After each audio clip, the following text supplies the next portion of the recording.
Tonight, we explore one of the most gentle teachings in Zen Buddhism, the teaching of compassion. Compassion is what makes us soft, open, and at ease. It is how we make peace with our own lives. Before we begin, feel free to share what time it is and where you are listening from. We often believe that compassion means feeling sorry for others or rushing to fix their problems. But Zen points to a different understanding. True compassion is what happens when the walls between ourselves and others grow thin. It is wisdom expressing itself through kindness. It is presence offered without condition. Tonight, we will explore this teaching through stories and reflections. We will meet people who discovered that their attempts to help were sometimes getting in the way. We will see how understanding can soften even the hardest judgments. And we will find that compassion is not something we must create, but something that is already here, waiting to be uncovered. The Buddha taught that compassion and wisdom are like two wings of a bird. Neither can fly alone. Tonight, we will discover how they move together, carrying us toward a kinder way of being in the world. Take a slow, deep breath, and let us begin our journey together. There is an old saying in Buddhism that compassion is the heart's natural response to suffering. When we see someone in pain, something in us wants to help. This impulse is beautiful and important. It connects us to one another. It reminds us that we are not separate beings moving through the world alone. But Zen Buddhism invites us to look more closely at this impulse. Sometimes what we call compassion is actually something else. It might be a need to feel useful. It might be discomfort with another person's pain and a wish to make that discomfort go away. It might be a belief that we know what is best for someone else and a desire to steer them toward it. True compassion is simpler and more humble than all of this. It begins with presence, with really seeing another person, not as a problem to be solved, but as a fellow traveler on this uncertain path of being alive. When we can offer this kind of seeing, something remarkable happens. The other person feels met. They feel less alone. And often, that is exactly what they needed, even if nothing about their outer situation has changed. Let us explore a story that shows how one woman discovered the difference between helping and truly being present. In a valley where two rivers met and rice paddies stretched toward distant hills, there lived a healer named Lin, who was known throughout the region for her skill. She had learned the old ways from her grandmother, and then from a traveling physician who had stayed in their village for 3 years. She knew which herbs eased fever, and which roots calmed a racing heart. She knew how to set bones and dress wounds and brew teas that helped people sleep through pain. Lin worked constantly. Before dawn, she was already grinding medicines in her stone mortar, the rhythmic sound echoing through her small house. After dark, she was still visiting the sick, her lantern bobbing along muddy paths between farms. Villagers said she had healing hands, and she took pride in this. When someone suffered, she felt a pull in her chest that would not ease until she had done something to help them. But lately, something had changed. Lin was tired in a way that sleep could not fix. Her shoulders ached from bending over patients. Her mind raced even when she lay down at night, reviewing everyone she had seen, worrying about whether she had done enough. She would think of a child's cough and wonder if she had used the right remedy. She would remember an old farmer's trembling hands and question whether there was something she had missed. And despite all her work, suffering continued. People still fell ill. Injuries still happened. Some patients grew better, but others did not, no matter how hard she tried. There was a woman with a wasting sickness that no herb could touch. There was a young man whose leg had been crushed by a fallen tree, and who would never walk easily again. Lynn had done everything she knew, and still their pain remained. She began to feel a quiet desperation. If she just knew more, perhaps she could help more. If she just worked harder, perhaps she could ease more pain. She doubled her efforts, sleeping less, taking on more patients, traveling to distant farms to see people who could not come to her. Her husband worried. Her children missed her. But Lynn could not stop. Every person she did not help felt like a failure. One autumn afternoon, a wandering monk arrived in the village. He was an old man with kind eyes and worn sandals, carrying nothing but a wooden staff and a small bundle wrapped in faded cloth. He asked if he might rest in the temple for a few days before continuing his journey. Lynn happened to be at the temple that day, delivering medicine to one of the elderly caretakers who suffered from aching joints when the weather turned cold. She noticed the monk sitting quietly in the courtyard, watching the leaves fall from a ginkgo tree. Golden leaves drifted down around him, and he watched each one as if it were the most interesting thing in the world. Something about his stillness caught her attention. In a life full of rushing from one patient to the next, she had almost forgotten what stillness looked like. Even when her body was at rest, her mind was always moving, planning, worrying. But this monk seemed to have found a way to simply be where he was. Over the following days, Lynn found herself noticing the monk whenever she passed the temple on her rounds.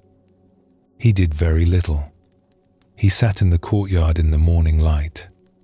He walked slowly around the grounds in the afternoon, sometimes stopping to watch a bird or examine a stone. He helped with small tasks when asked, sweeping leaves or carrying water, but he never seemed hurried. There was a quality of ease about him that Lynn found both puzzling and strangely attractive. How could anyone be so calm when there was so much suffering in the world? One evening, after a particularly difficult day, Lynn found herself walking toward the temple instead of going home. That afternoon, she had sat with an old seamstress named Suki, who had been ill for many weeks. Lynn had tried every remedy she knew. She had brewed the strongest teas, applied the most potent poultices, consulted her grandmother's worn notebooks for forgotten cures. But nothing had worked. And that afternoon, with Lynn still measuring out another dose of medicine, Suki had quietly stopped breathing. Lynn did not know what she was looking for at the temple. She only knew that she was exhausted in a way that went beyond her body, and that the monk's quietness called to something in her. She found him sitting on the temple steps, watching the first stars appear in the darkening sky. He did not seem surprised to see her. He simply moved slightly to one side, making room for her to sit. For a while, neither of them spoke. Lynn felt her breathing slow as she sat there. The evening air was cool on her face. Somewhere in the village, a dog barked and then fell silent. The stone steps were cold beneath her, but she did not mind. It felt good to simply sit, to not be going somewhere, to not be doing something. Finally, she spoke. "I am the healer in this village. I try to help everyone who comes to me. But today, a woman died despite everything I did. I mixed the right medicines. I stayed by her side for hours, and still she is gone." The monk nodded slowly, his eyes still on the stars. "You carry a heavy burden.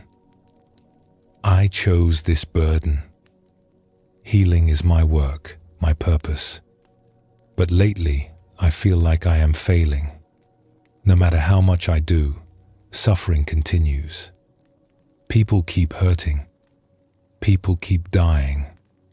What is the point of all my work if I cannot stop the pain?" The monk was quiet for a long moment. A night bird called somewhere in the darkness. Then he said, "May I tell you something I have observed during my days here? Please. I have watched you come and go from this temple. I have seen how you rush from place to place, how your face is tight with worry, how you never seem to rest.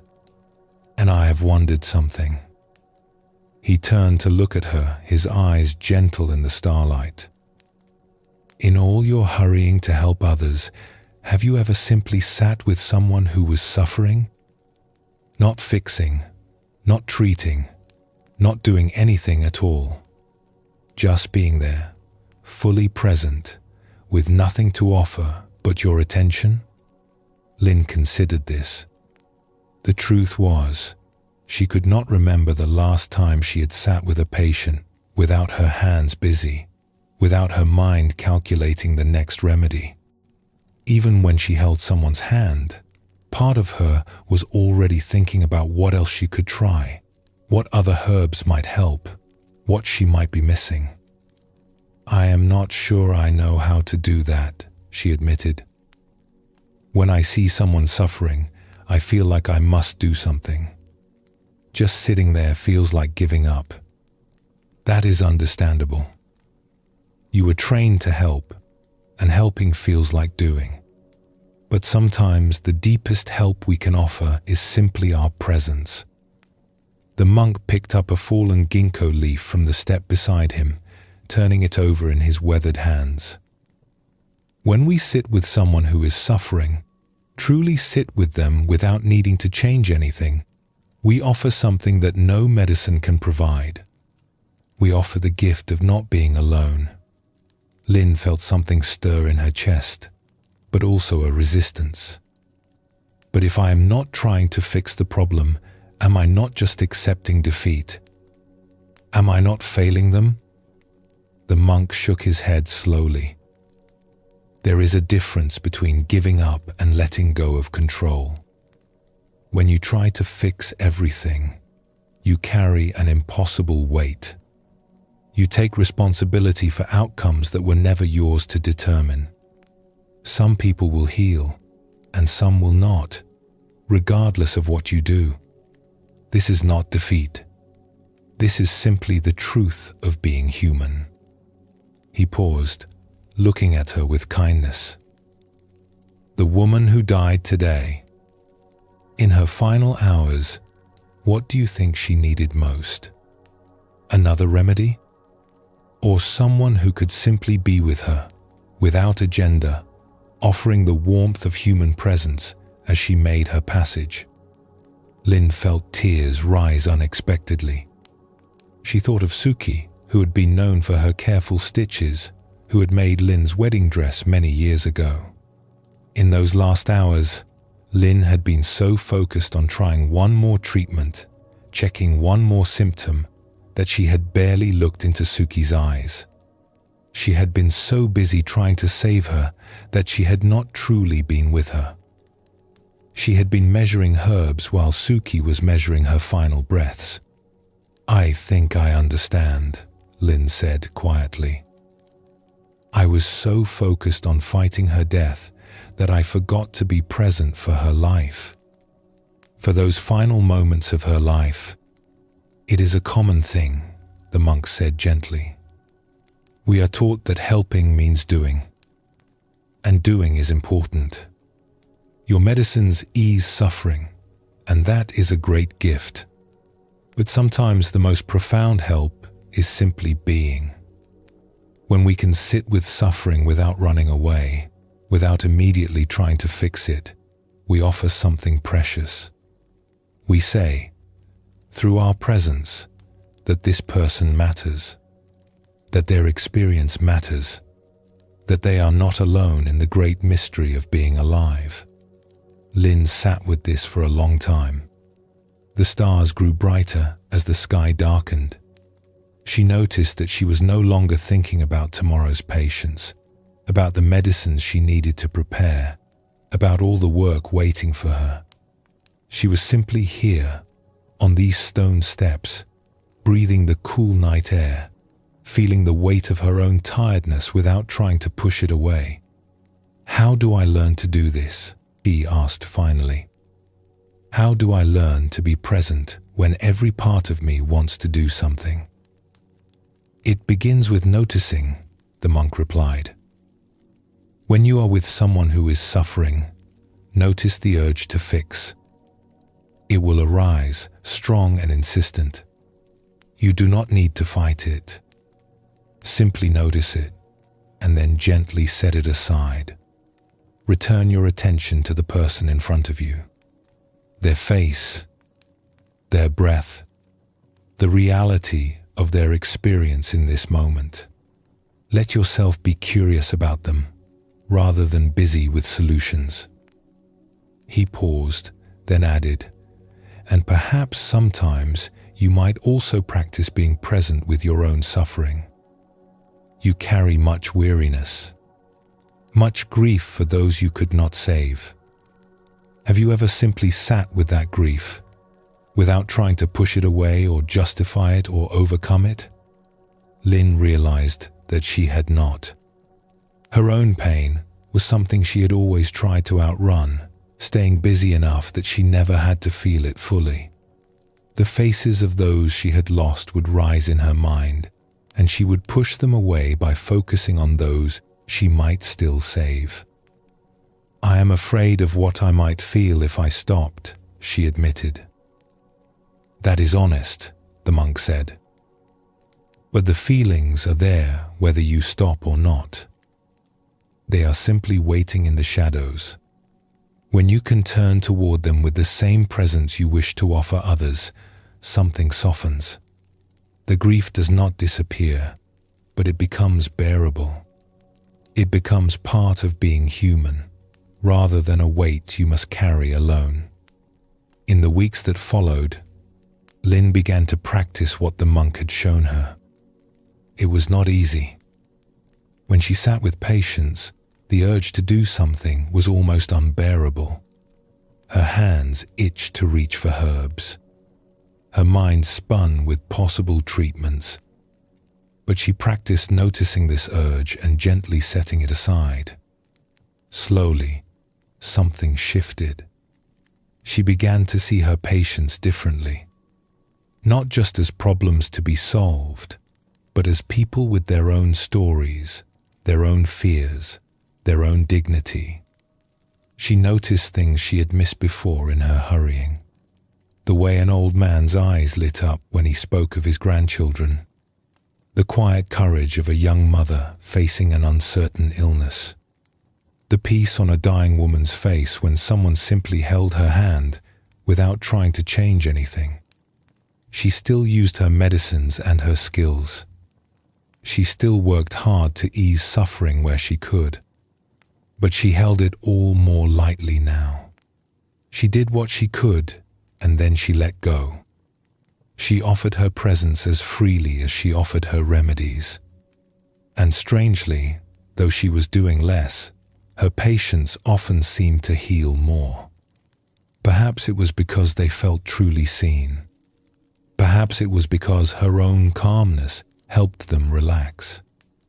Or perhaps it was simply that healing, like so many things, works best when we stop grasping at it so tightly.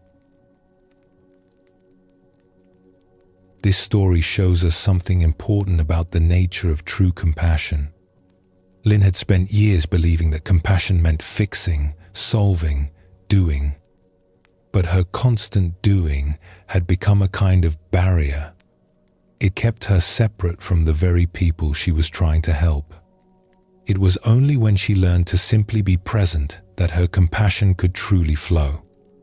Zen teaches us that presence is itself a gift. When we are fully here with another person, not planning what to say next, not calculating how to help, just attentive and open, we offer something rare. In a world where everyone is rushing, true presence is a form of love.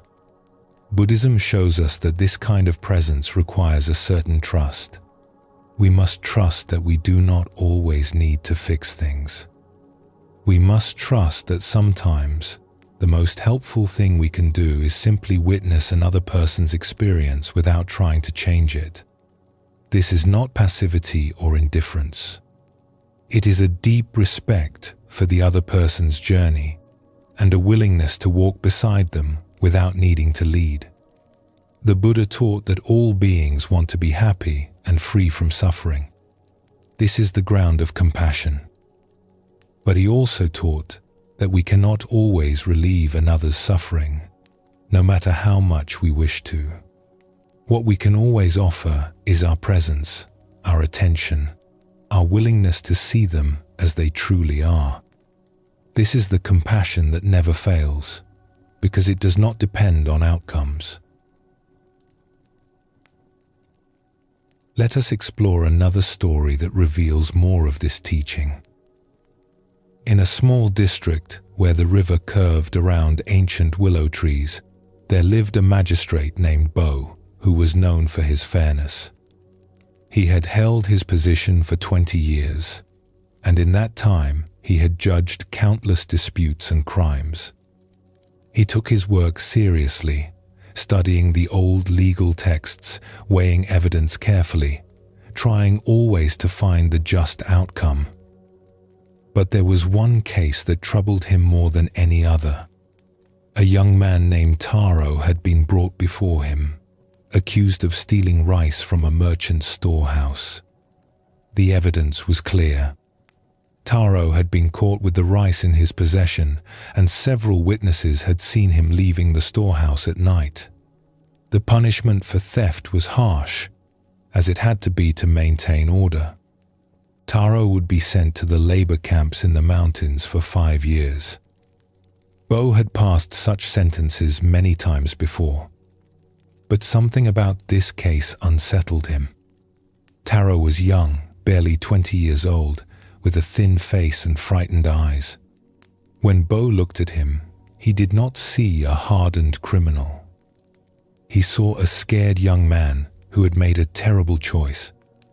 Bo postponed the sentencing, claiming he needed more time to review the evidence. But in truth, he was stalling because he did not know what to do. The law was clear. His duty was clear. Yet something in him resisted. That evening, Bo visited his old teacher, Master Hiro, who had retired to a small house at the edge of town. Hiro had once been a magistrate himself, and later a teacher of law and ethics. He was very old now, his hair white as snow, but his mind remained sharp. Bo found him in his garden, tending to a bed of winter vegetables. The old man looked up as Bo approached, and something in Bo's face made him set down his tools and gesture toward the wooden bench beside the garden wall. "You are troubled," Hiro said, sitting down beside his former student. Bo told him about Taro, about the theft, about his reluctance to pass the sentence that the law demanded. "I do not understand myself," he admitted. "I have sentenced thieves before. The law exists for good reasons. Without consequences, there would be chaos. But when I look at this young man, I cannot bring myself to send him away for 5 years. He will come back hardened and bitter if he comes back at all. And yet, what choice do I have?" Hiro listened in silence. When Bo finished, the old man did not speak right away. He looked out at his garden, at the neat rows of vegetables, at the careful order he had created. "Have you spoken with the young man?" Hiro asked finally. "Not as a magistrate, but as a person. Have you asked him why he stole the rice? The why does not matter. The law does not ask why. It only asks what was done. The law does not ask, but perhaps compassion does. Hero picked up a small stone from the ground beside the bench, turning it over in his fingers. Tell me, Bo, in all your years as a magistrate, have you ever stolen anything? Bo felt a flush of indignation. Of course not. I have lived an honest life. Have you ever been hungry? Truly hungry, so hungry that your belly cramped and your mind could think of nothing else? Bo was silent. He had grown up in a comfortable family. He had never wanted for food. Have you ever been responsible for someone who was hungry? A child, perhaps, or an elderly parent? Have you ever lain awake at night wondering how you would feed them the next day? Again, Bo could not answer. His life had been sheltered from such desperation. I am not saying that stealing is right, Hero continued gently. It is not. The merchant who was robbed has also suffered, and that suffering matters. But I am suggesting that understanding why someone does wrong can change how we respond to it. Not to excuse, but to see clearly. And seeing clearly is the beginning of true justice. Bo sat with this for a long moment. The evening light was fading, casting long shadows across the garden. But how can I do my duty if I let myself feel compassion for every criminal who comes before me? The law would fall apart. Order would collapse. Compassion does not mean letting someone escape the consequences of their actions.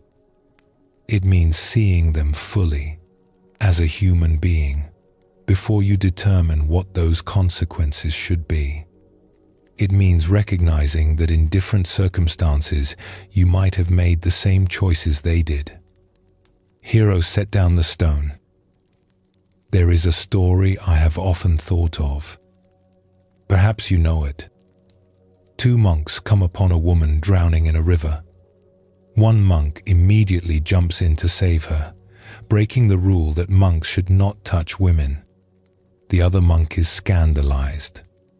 Later, he confronts his companion about the transgression. The first monk replies, I left the woman at the riverbank. Why are you still carrying her? Bo knew the story, though he had never thought deeply about it. The point, Hero continued, is that rules exist to serve a purpose, not to be served. They are tools for creating a just society, not ends in themselves. When we apply them mechanically, without seeing the human being in front of us, we may satisfy the letter of the law while betraying its spirit.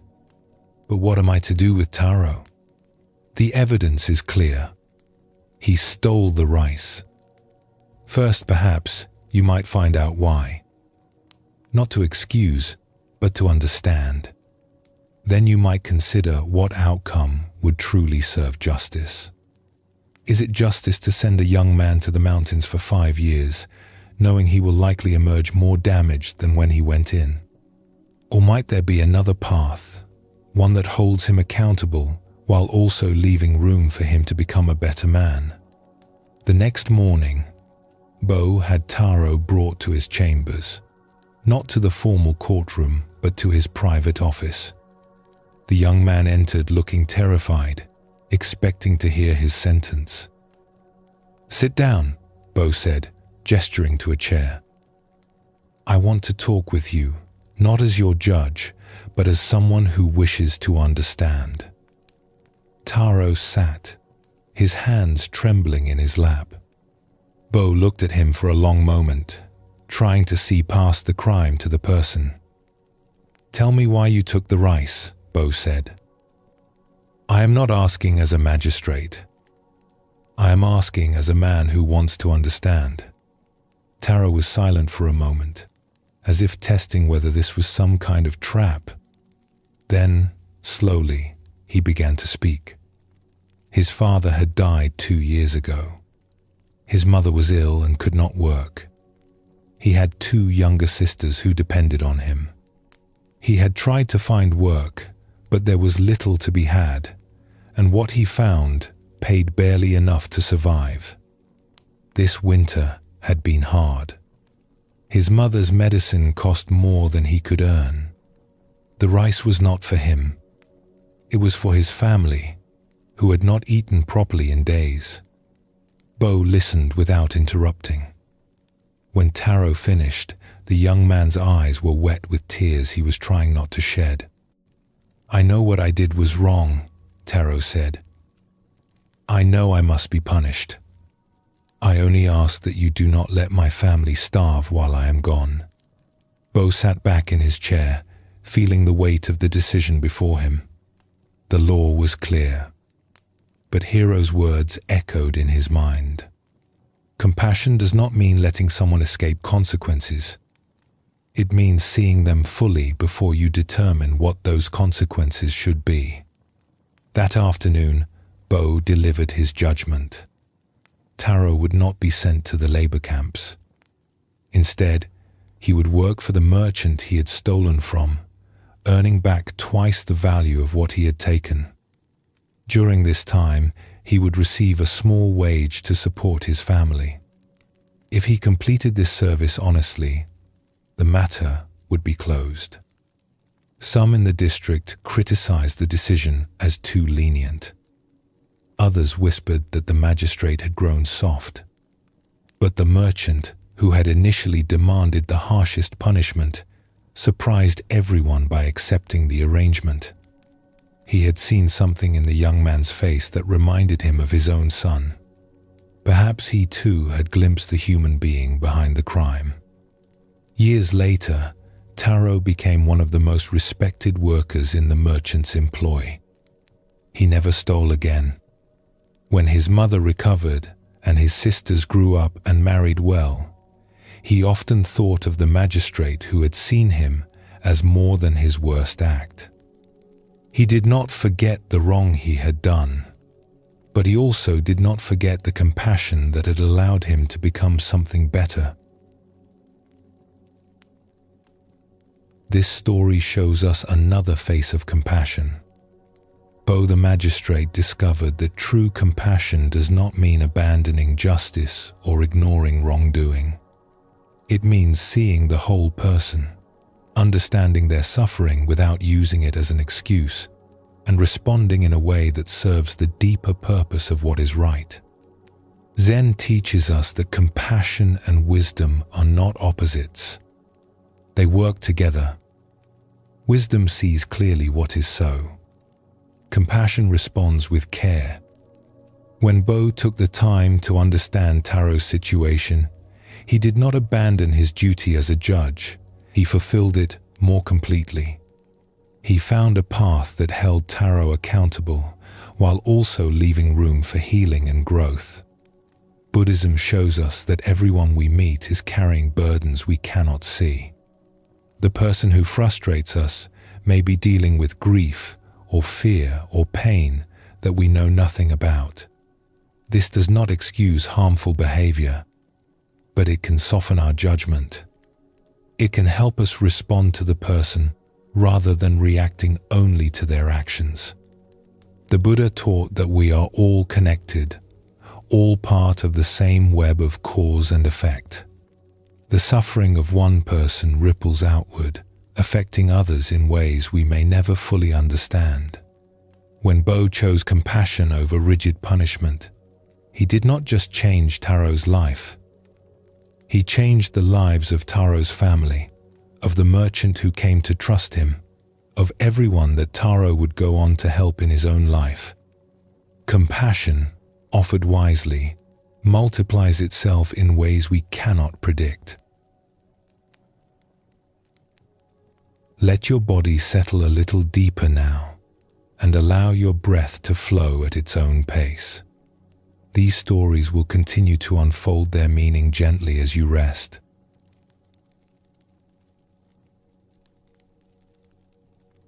One of the greatest barriers to compassion is the belief that we already understand. We look at another person and we think we know who they are, what they want, why they do what they do. We build a picture in our minds and then we relate to that picture instead of to the living, breathing person in front of us. But our pictures are almost always incomplete. We see only the surface, only the parts that are visible to us from where we stand. We miss the hidden struggles, the private fears, the wounds that shaped this person long before we met them. And because we miss so much, our judgments are often wrong, sometimes terribly wrong.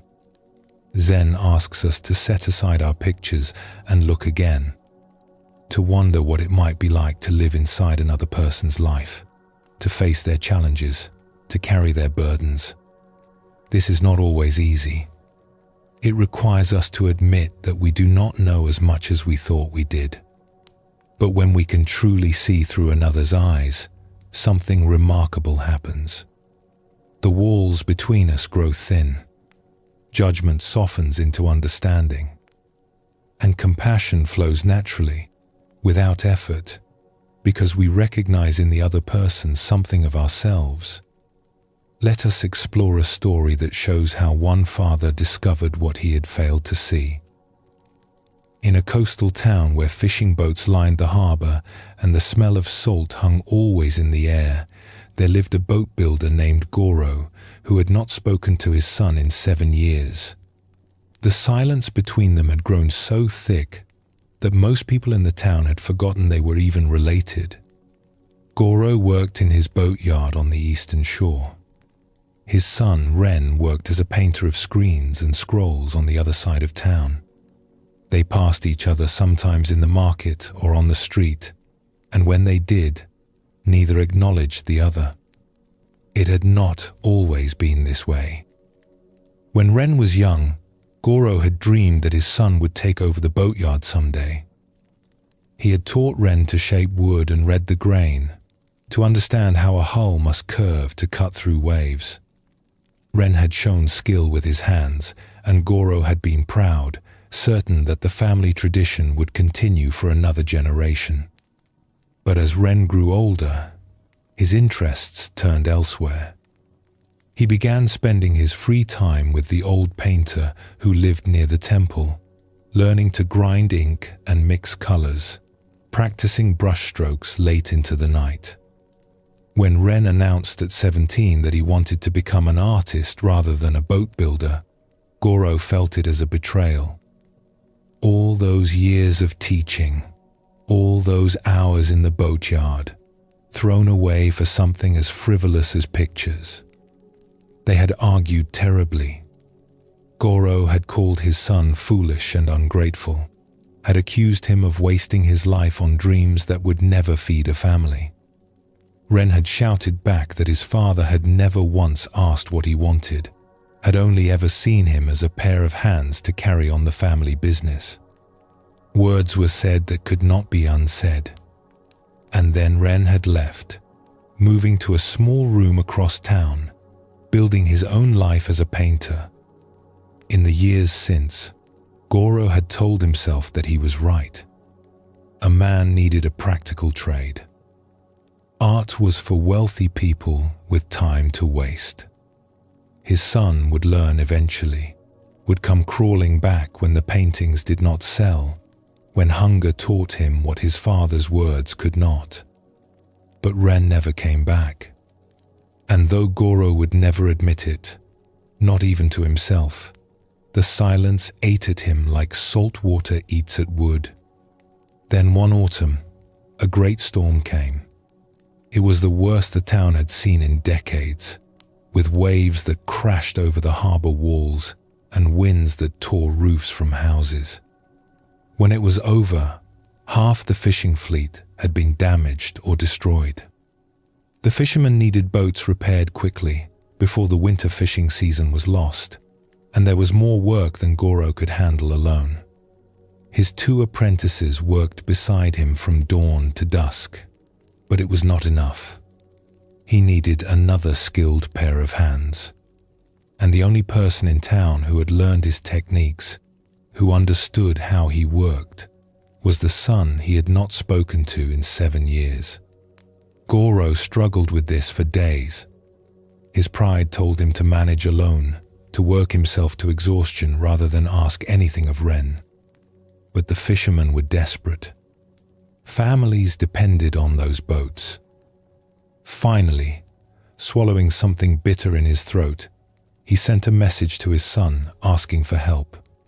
He expected Ren to refuse, or worse, to ignore the message entirely. But the next morning, Ren appeared at the boatyard gate, his painter's hands soft and pale compared to what they had once been. He said nothing beyond a simple greeting. Goro said nothing beyond a grunt of acknowledgement. They set to work. The first days were tense and silent. They worked side by side on a damaged hull, passing tools back and forth with minimal words. Goro noticed that Ren's hands remembered more than he expected. The old skills were still there, buried beneath years of holding brushes instead of chisels. But he said nothing about this. To acknowledge it would be to open a door he was not ready to open. On the 4th day, Goro cut his hand badly on a piece of splintered wood. Blood flowed freely, and he cursed and wrapped it in a rag, knowing he could not work properly until it healed. Ren, without being asked, took over the delicate task Goro had been doing, a piece of shaping work that required precision and care. Goro watched his son work. He noticed things he had not noticed before. The way Ren's eyes studied the wood before each cut, reading its grain the way he now read a blank scroll before beginning a painting. The patience in his movements, the willingness to wait until the right moment rather than forcing the material to his will. These were not the qualities of a foolish dreamer. These were the qualities of a craftsman. That evening, as the light faded and they put away their tools, Goro found himself speaking before he had decided to speak. You learned patience somewhere. You did not have it when you were young. Ren looked up, surprised to hear his father say anything beyond instructions about the work. The old painter taught me. He said that the brush cannot force the ink. It can only guide it. I spent years learning to wait, to watch, to let the image emerge rather than trying to make it happen. Goro grunted, but something in him was listening. That sounds like what my father used to say about wood. That you cannot force it. You have to work with what it wants to be. I remember him saying that. Ren's voice was quiet. I remember a lot of what I learned here. More than you might think. They stood in silence for a moment, the space between them feeling slightly different than it had before. Then Goro turned away to lock up the boatyard, and the moment passed. But something had cracked open, just slightly. Over the following days, they began to speak more, still cautiously, still mostly about the work. Goro asked about Ren's painting, the first time he had ever shown any interest.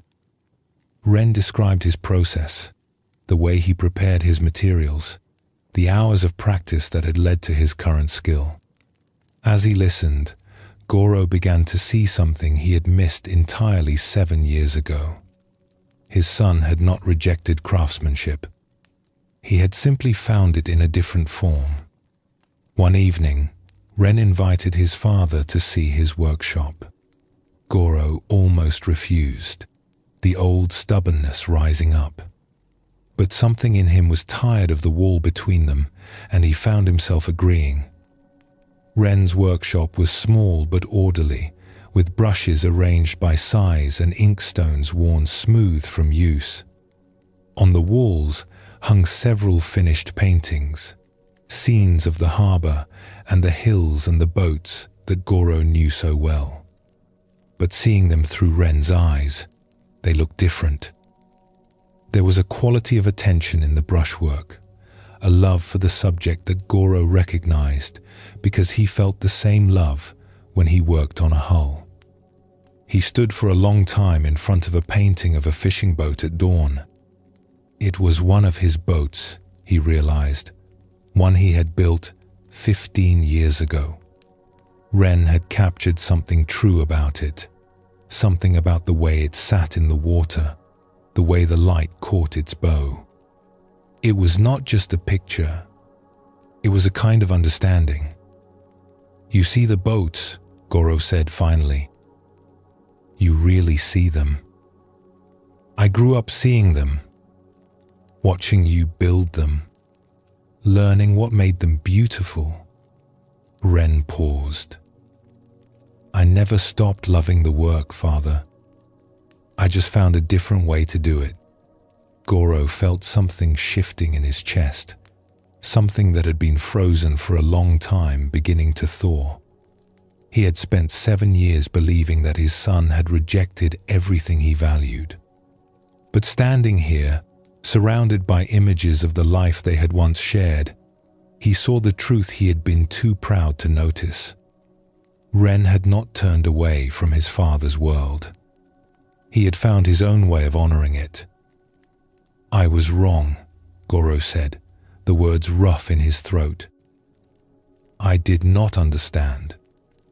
I thought you were throwing away everything I taught you, but you carried it with you. You just used it differently than I expected." Ren was quiet for a moment. When he spoke, his voice was thick. "I wanted you to see. I wanted you to understand why I had to do this. But you were so angry, and I was too proud to explain. We are alike in that, at least." Goro almost smiled. Too proud for our own good. They did not embrace or weep or make grand declarations. That was not who they were. But something had changed between them, something that would continue to change in the months and years to come. Goro had finally seen his son, not as a disappointment or a failure, but as a man who had followed his own path with skill and dedication.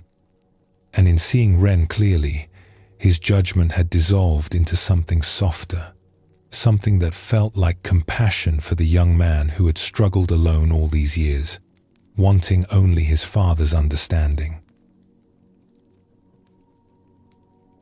This story shows us how much we can miss when we are certain we already know. Goro spent 7 years convinced that he understood his son's choice, that Ren had rejected everything that mattered. But he was relating to a picture in his mind rather than to his actual son.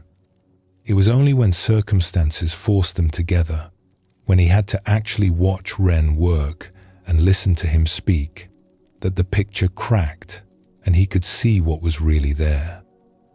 Zen teaches us that our ideas about things are not the same as the things themselves.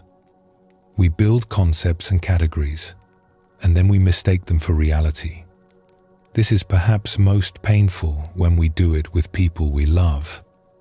We decide who someone is, and then we stop seeing them. We argue with our image of them instead of with the person actually standing in front of us. Compassion requires us to set aside our pictures again and again and look with fresh eyes. It asks us to admit that we do not fully know another person's experience, no matter how long we have known them. This humility is not weakness. It is the doorway through which real understanding can enter. The Buddha taught that all beings suffer, each in their own way. When we remember this, it becomes harder to hold on to our judgments. The person who frustrates us is suffering.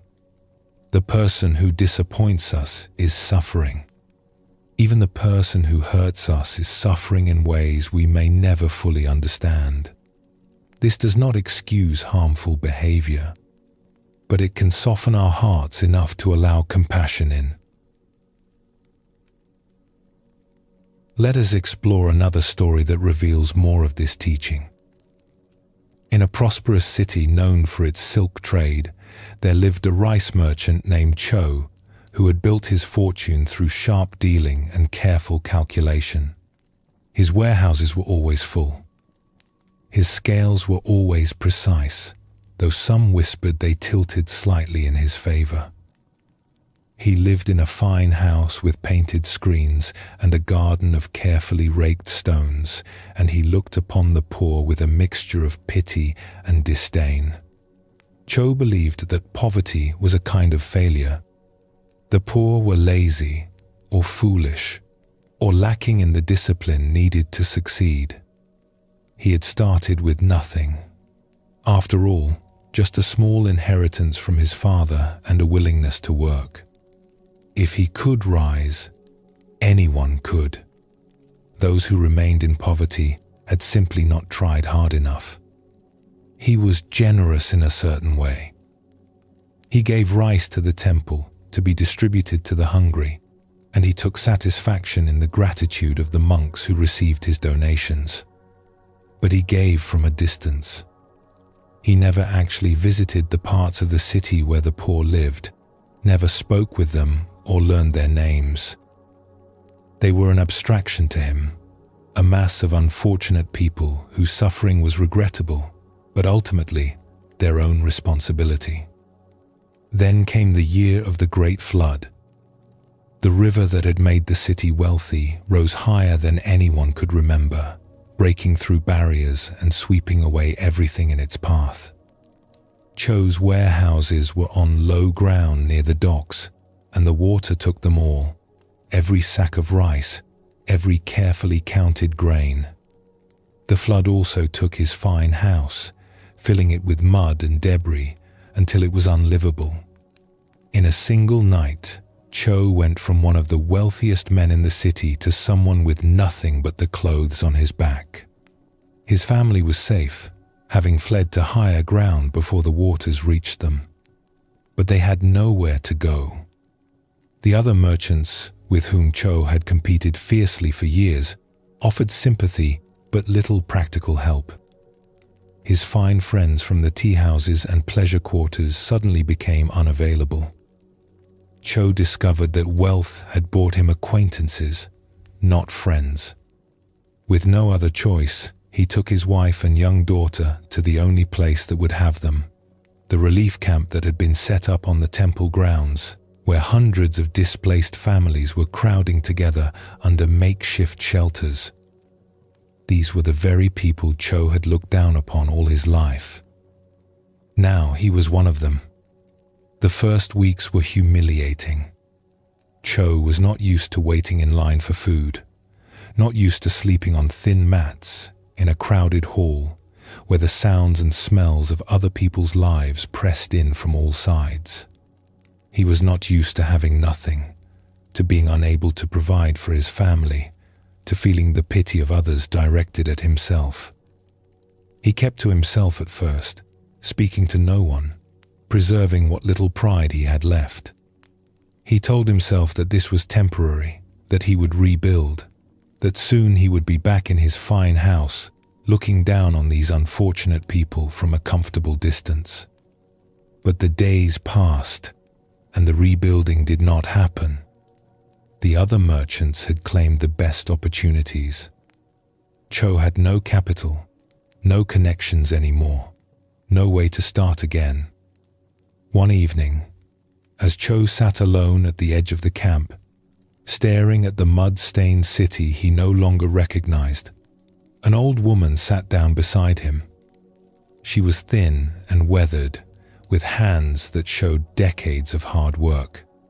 He had seen her in the food lines, always near the back, always giving part of her portion to the children nearby.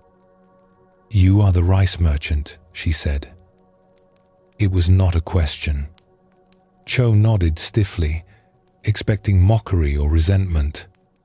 He had not been kind to people like this woman when he was powerful. He had driven hard bargains and turned away those who could not pay. But the old woman just looked at him with calm, curious eyes. "You look like a man who has lost more than his warehouse." Something in her voice, a gentleness he had not expected, made Cho answer honestly. "I have lost everything. My rice, my house, my position. I thought I knew how the world worked. I thought if I was clever and hard-working, I would always be safe. Now I see that I was just lucky, and the luck has run out." The old woman nodded slowly. "That is a hard lesson. But it is a true one. We like to believe that we earn our place in the world, that we deserve what we have. It makes us feel safe. But the flood does not care about deserving. It takes what it takes." "How do you bear it?" Cho asked, and he was surprised to find that he genuinely wanted to know. "You have lived this way for years, I assume. How do you survive without going mad?" The old woman smiled, and there was something in her smile that Cho did not expect, a kind of peace that seemed impossible given her circumstances. "I have not always been poor. Many years ago, before you were born, I was the wife of a silk dealer. We had a house and servants and more food than we could eat.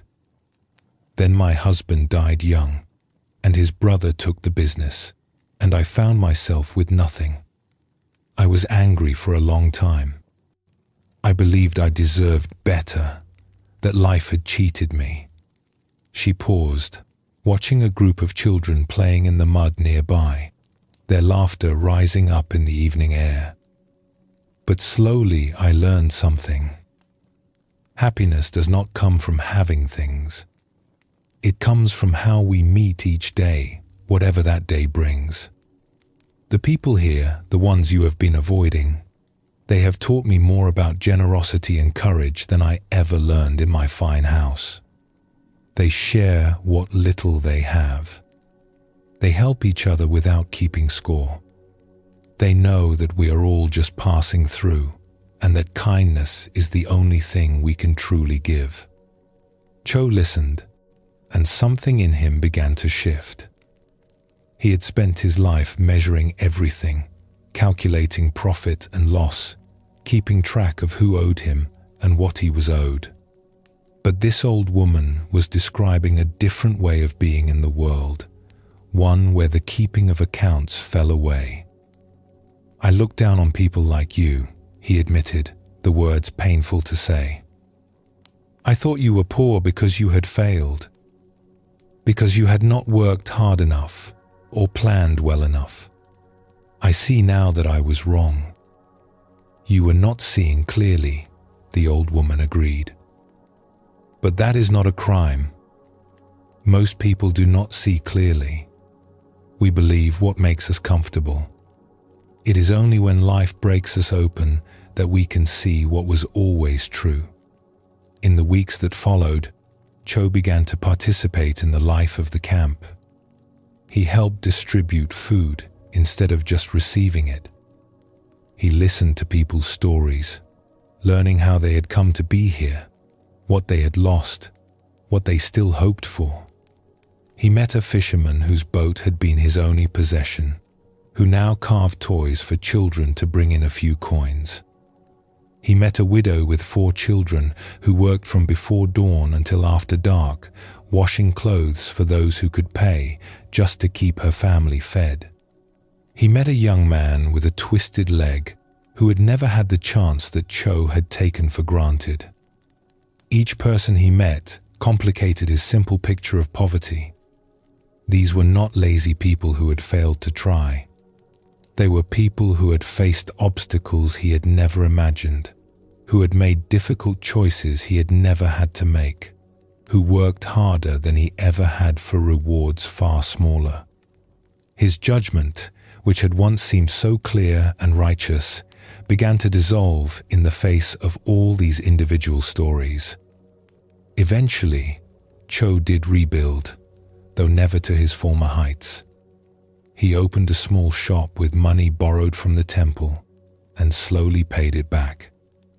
He dealt fairly now, his scales truly balanced, and he kept a portion of his rice to distribute to those who could not pay.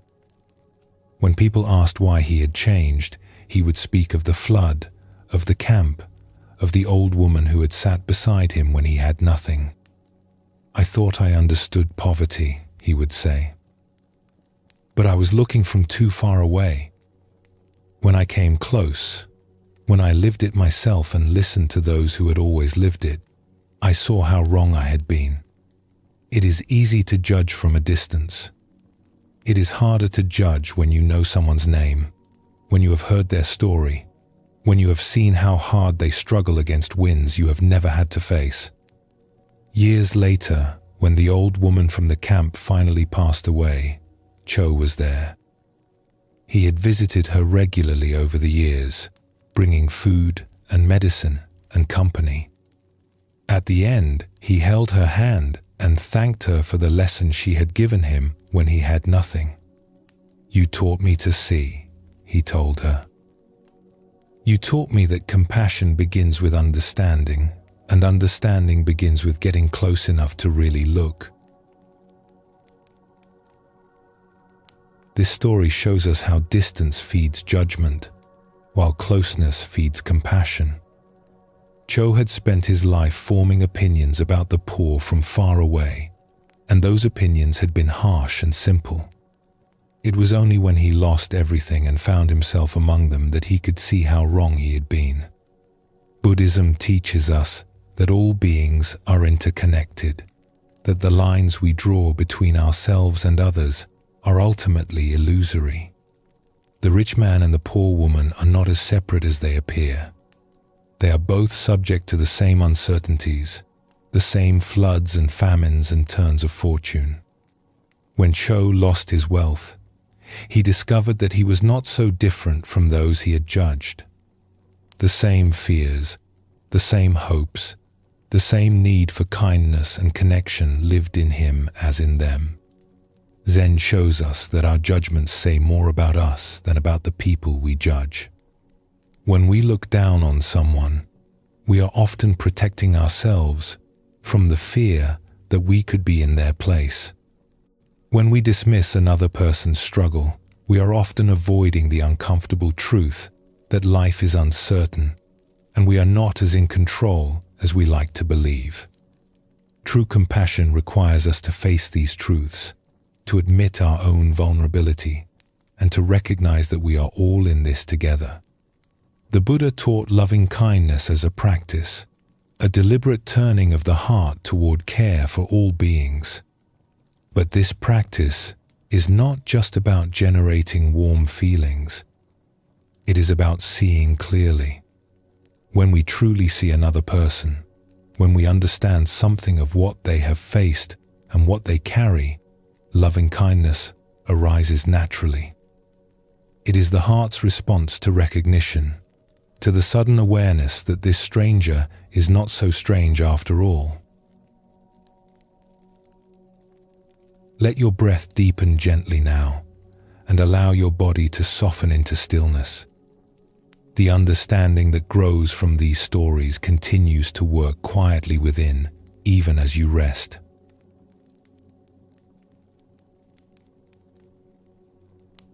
There is a kind of helping that does not truly help. We have all experienced it, perhaps from both sides.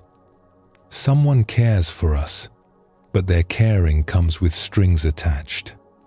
They want us to change in a particular way, to follow the path they have chosen for us, to become the person they think we should be. Their love is real, but it is wrapped around a need to control. This is one of the subtlest traps on the path of compassion. We genuinely want to help. We see someone struggling, and we long to ease their burden. But somewhere along the way, our helping becomes about us, about our need to be useful, our vision of what is best, our inability to let someone walk their own path even when it leads through difficulty. True compassion offers without demanding. It gives without keeping score. It helps where help is wanted and steps back when stepping back is what is needed. This kind of compassion requires a deep trust that others have their own wisdom, their own timing, their own journey that we cannot walk for them no matter how much we might wish to.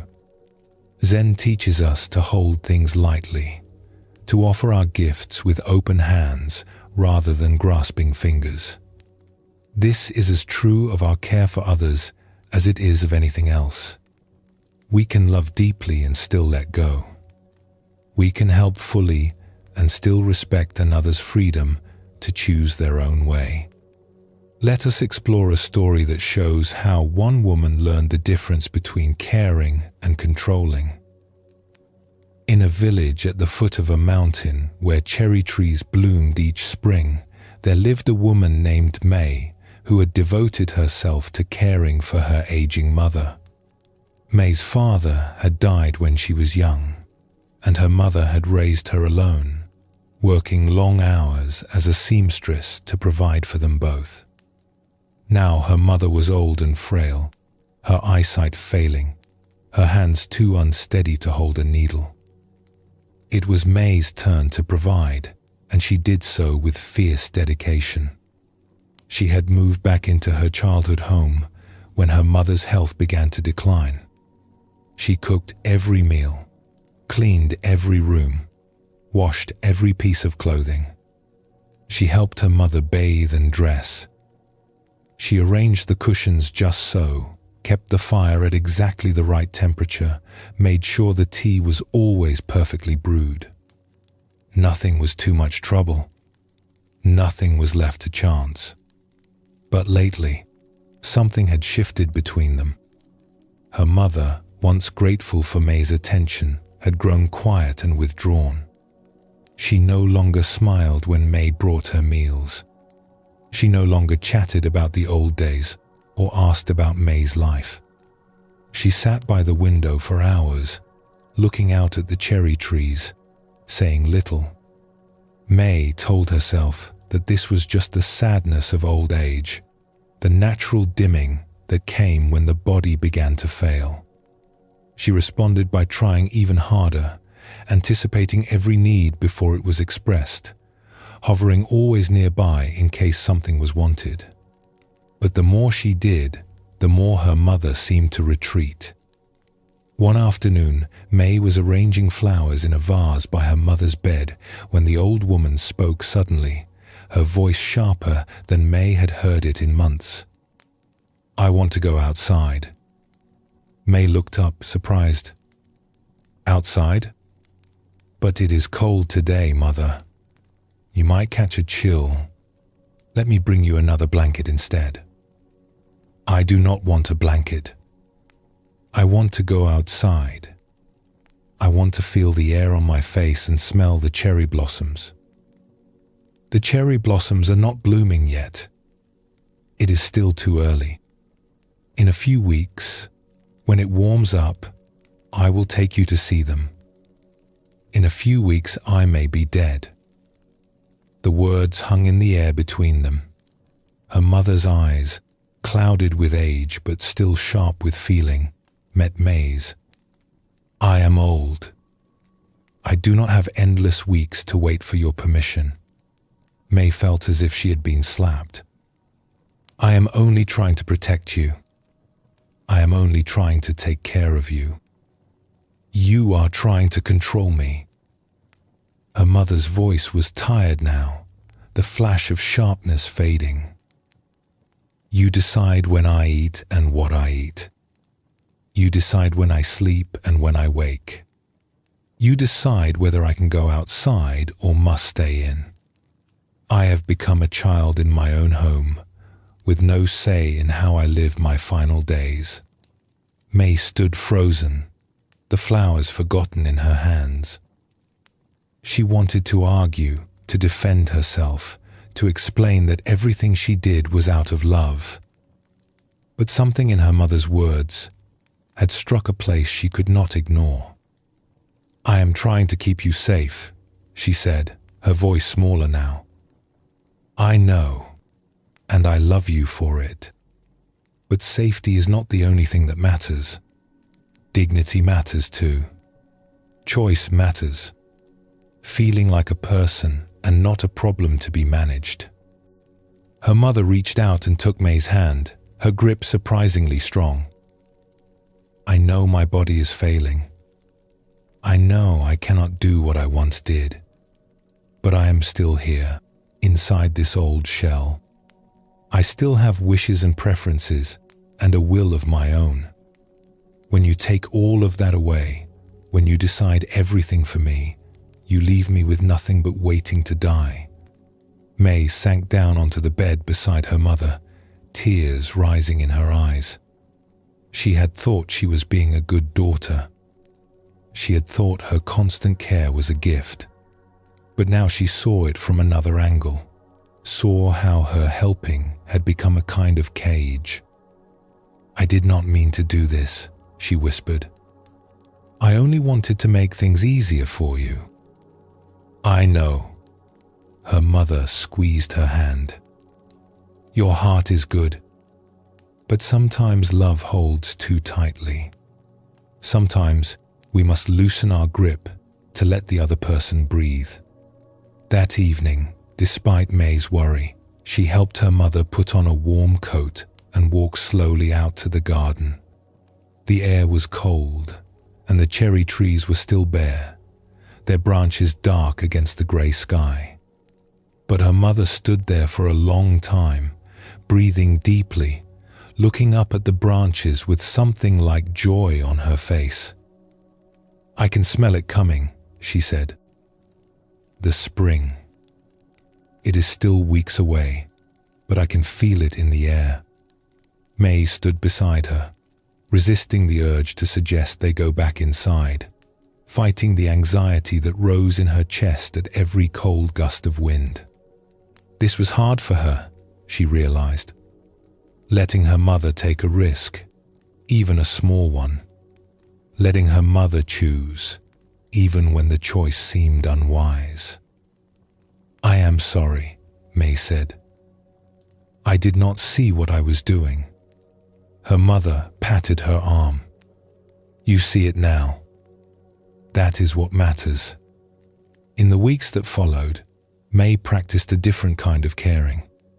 She still cooked and cleaned and helped with bathing. But she asked more and decided less. Would you like rice or noodles tonight?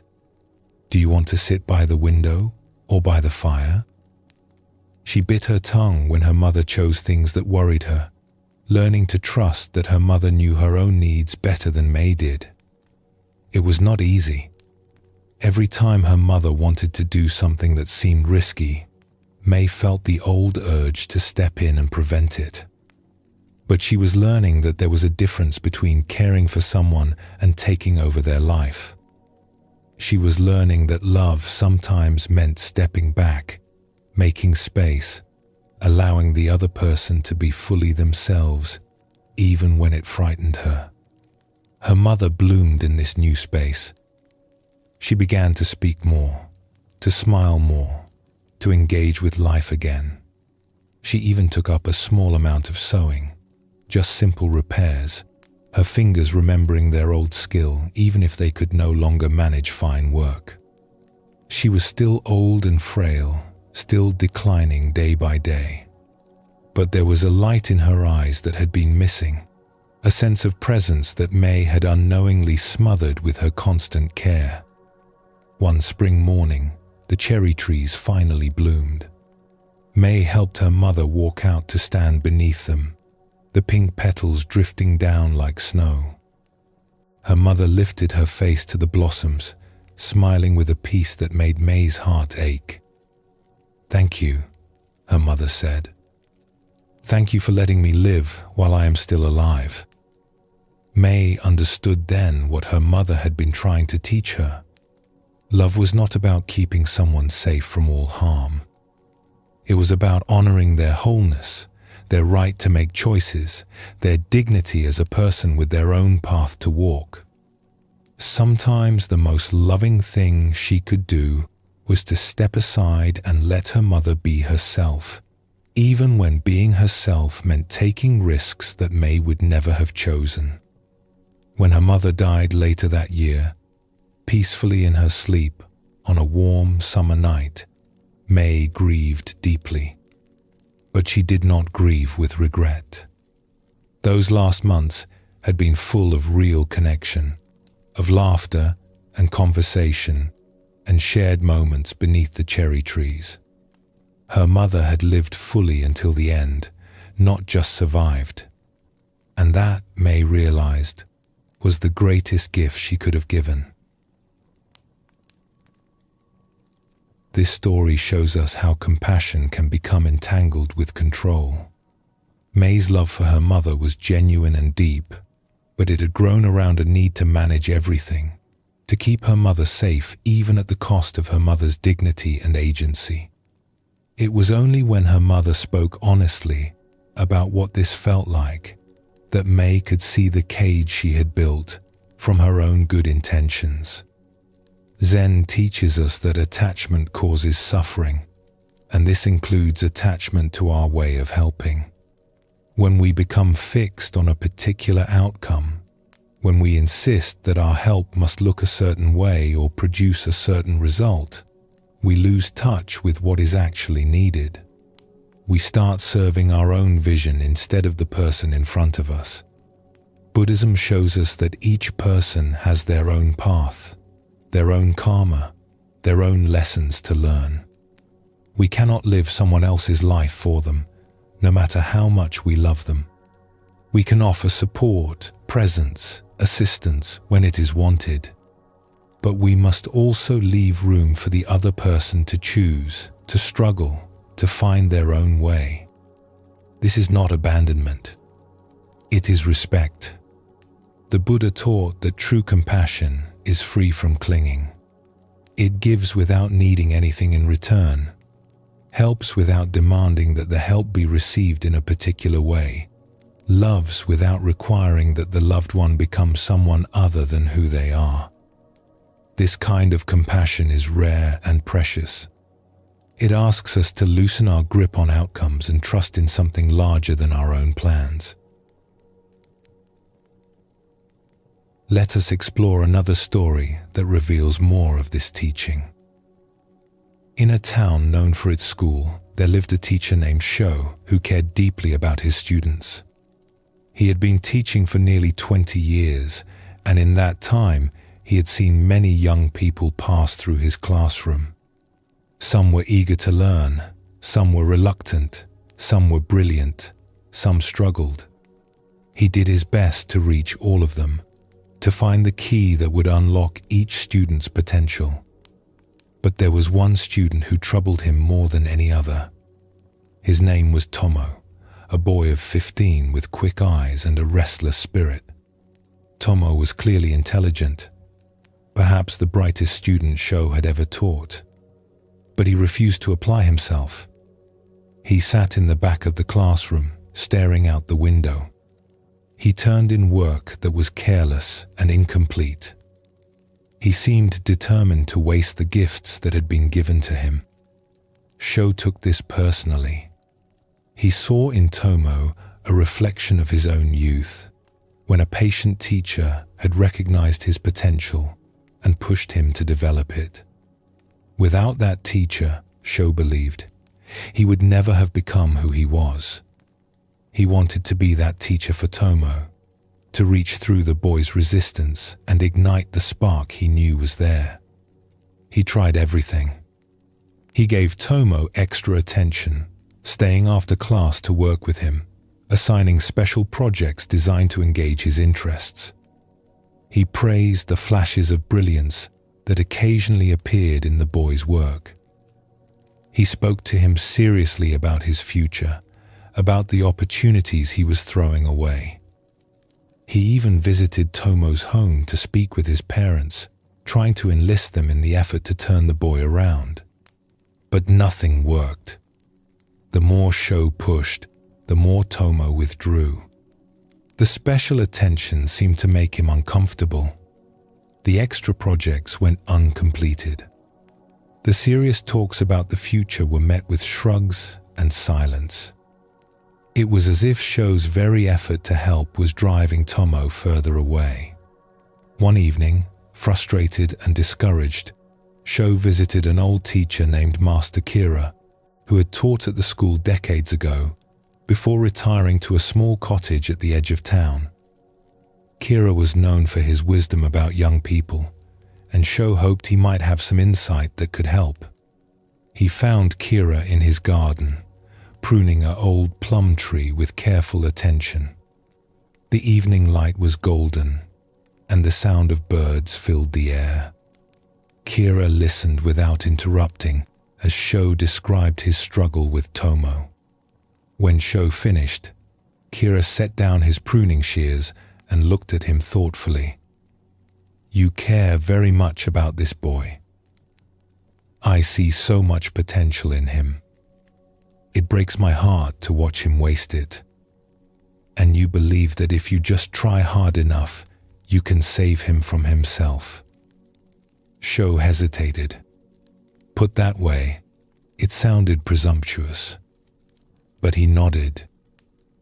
"Yes, I believe I can reach him if I find the right way." Kira walked over to a bench beside the garden path and sat down, gesturing for Sho to join him. "Let me tell you about a student I once had. Many years ago, when I was young and certain that good teaching could fix any problem." He paused, his eyes distant with memory. "There was a boy in my class who reminded me of myself at that age.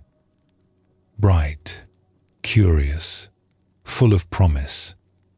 But he was also angry and resistant, fighting against everything and everyone. I was determined to save him. I gave him all my attention, all my energy.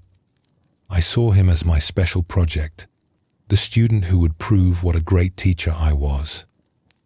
What happened? He withdrew completely.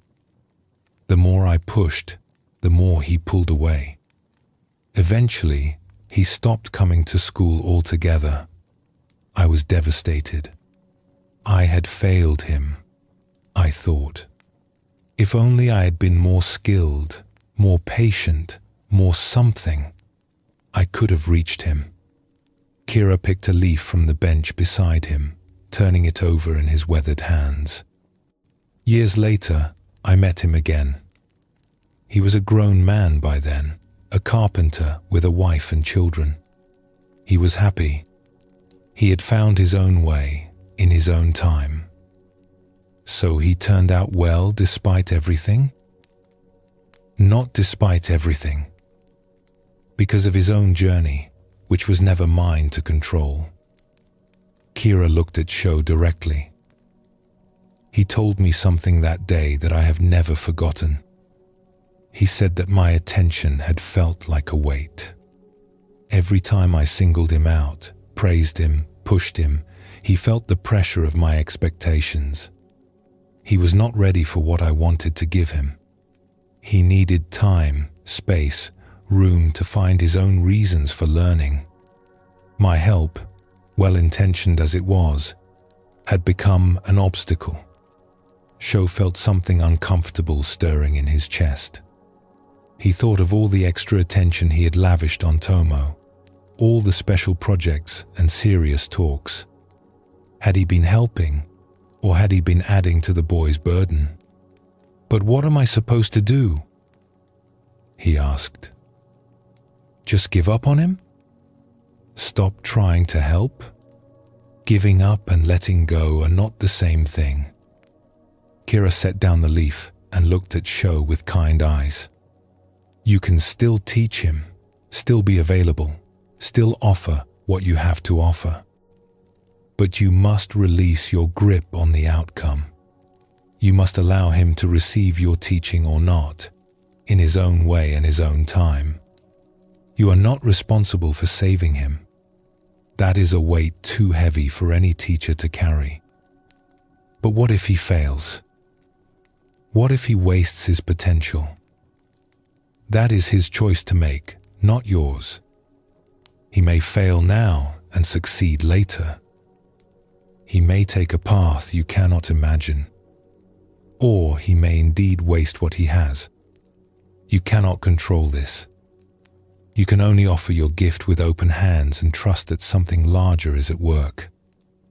Kira paused, then added gently, "Sometimes the most helpful thing we can do is to step back, to make space, to trust that the other person has their own wisdom, their own timing, their own path.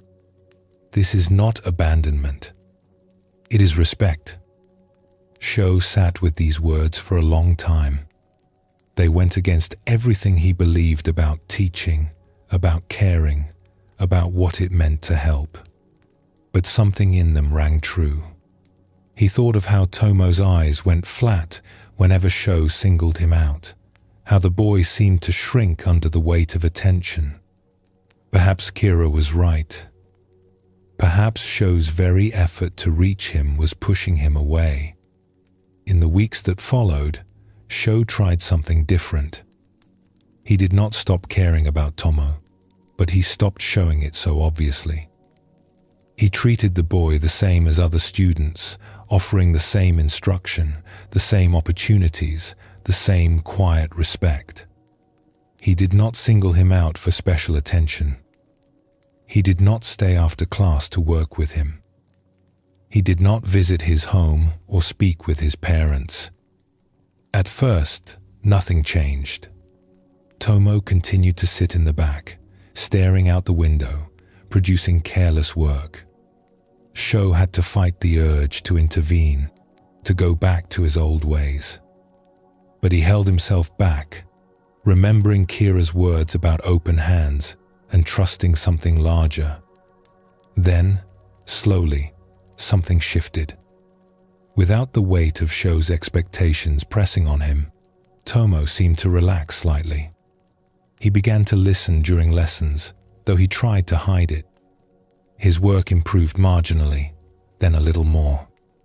He asked a question one day, the first he had ever asked in class, and Sho answered it simply, without making a fuss, without letting the boy see how much hope that single question had kindled. The change was gradual and incomplete. Tomo did not transform into a model student. He still struggled, still resisted, still wasted much of his potential.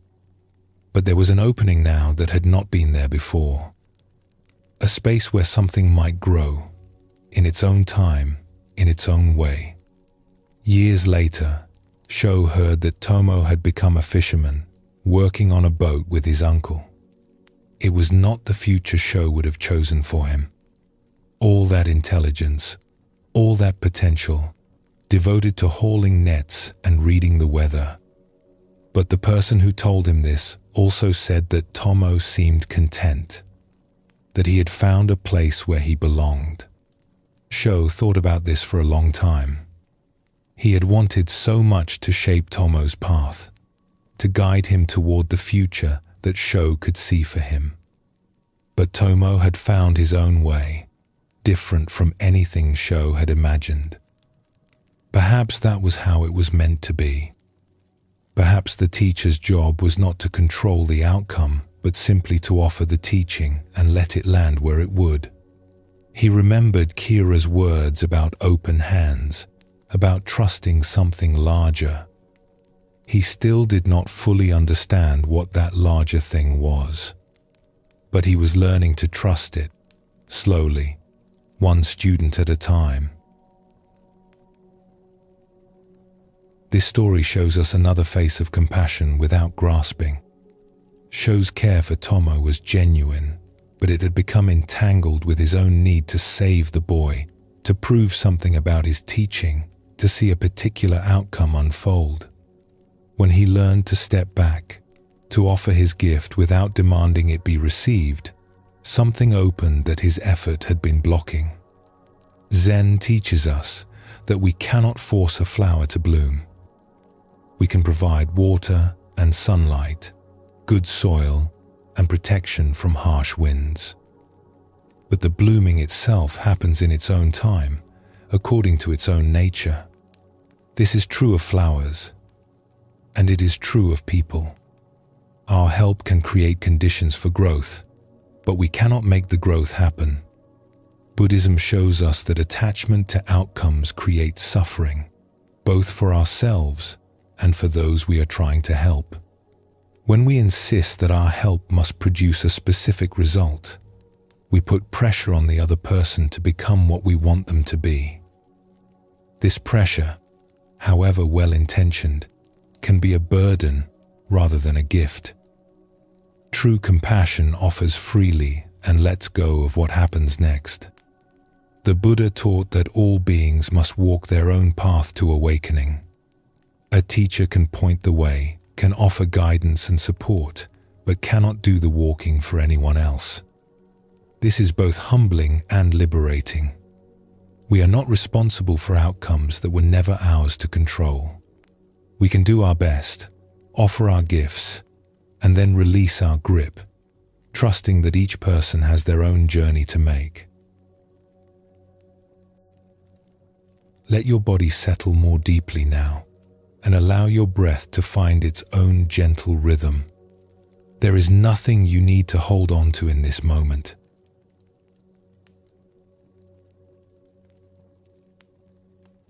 It is easy to feel compassion for those we love, for those who are kind to us, for those whose suffering moves us naturally. But what about the difficult ones? The person who wronged us, the neighbor who spreads unkind words, the family member who hurt us deeply and never apologized. Can compassion reach even there? Zen Buddhism does not ask us to pretend that harm did not happen, or to excuse behavior that caused real pain. But it does invite us to look beneath the surface of those who have hurt us. Every person who causes harm is also suffering. Hurt people, as the old saying goes. This does not make their actions acceptable, but it can help us understand them, and understanding is the doorway through which compassion can enter even the most guarded heart. When we hold on to anger and resentment, we often believe we are punishing the one who wronged us. But in truth, we are carrying a weight that burdens only ourselves. The other person may have moved on entirely, unaware of the bitterness we tend like a secret garden. Our unforgiveness becomes our own prison, not theirs. Compassion for the difficult is not about them. It is about us. It is about setting down a weight we were never meant to carry. It is about freeing ourselves from the grip of old pain so that we can live more fully in the present. Let us explore a story that shows how one woman found her way to this unexpected freedom.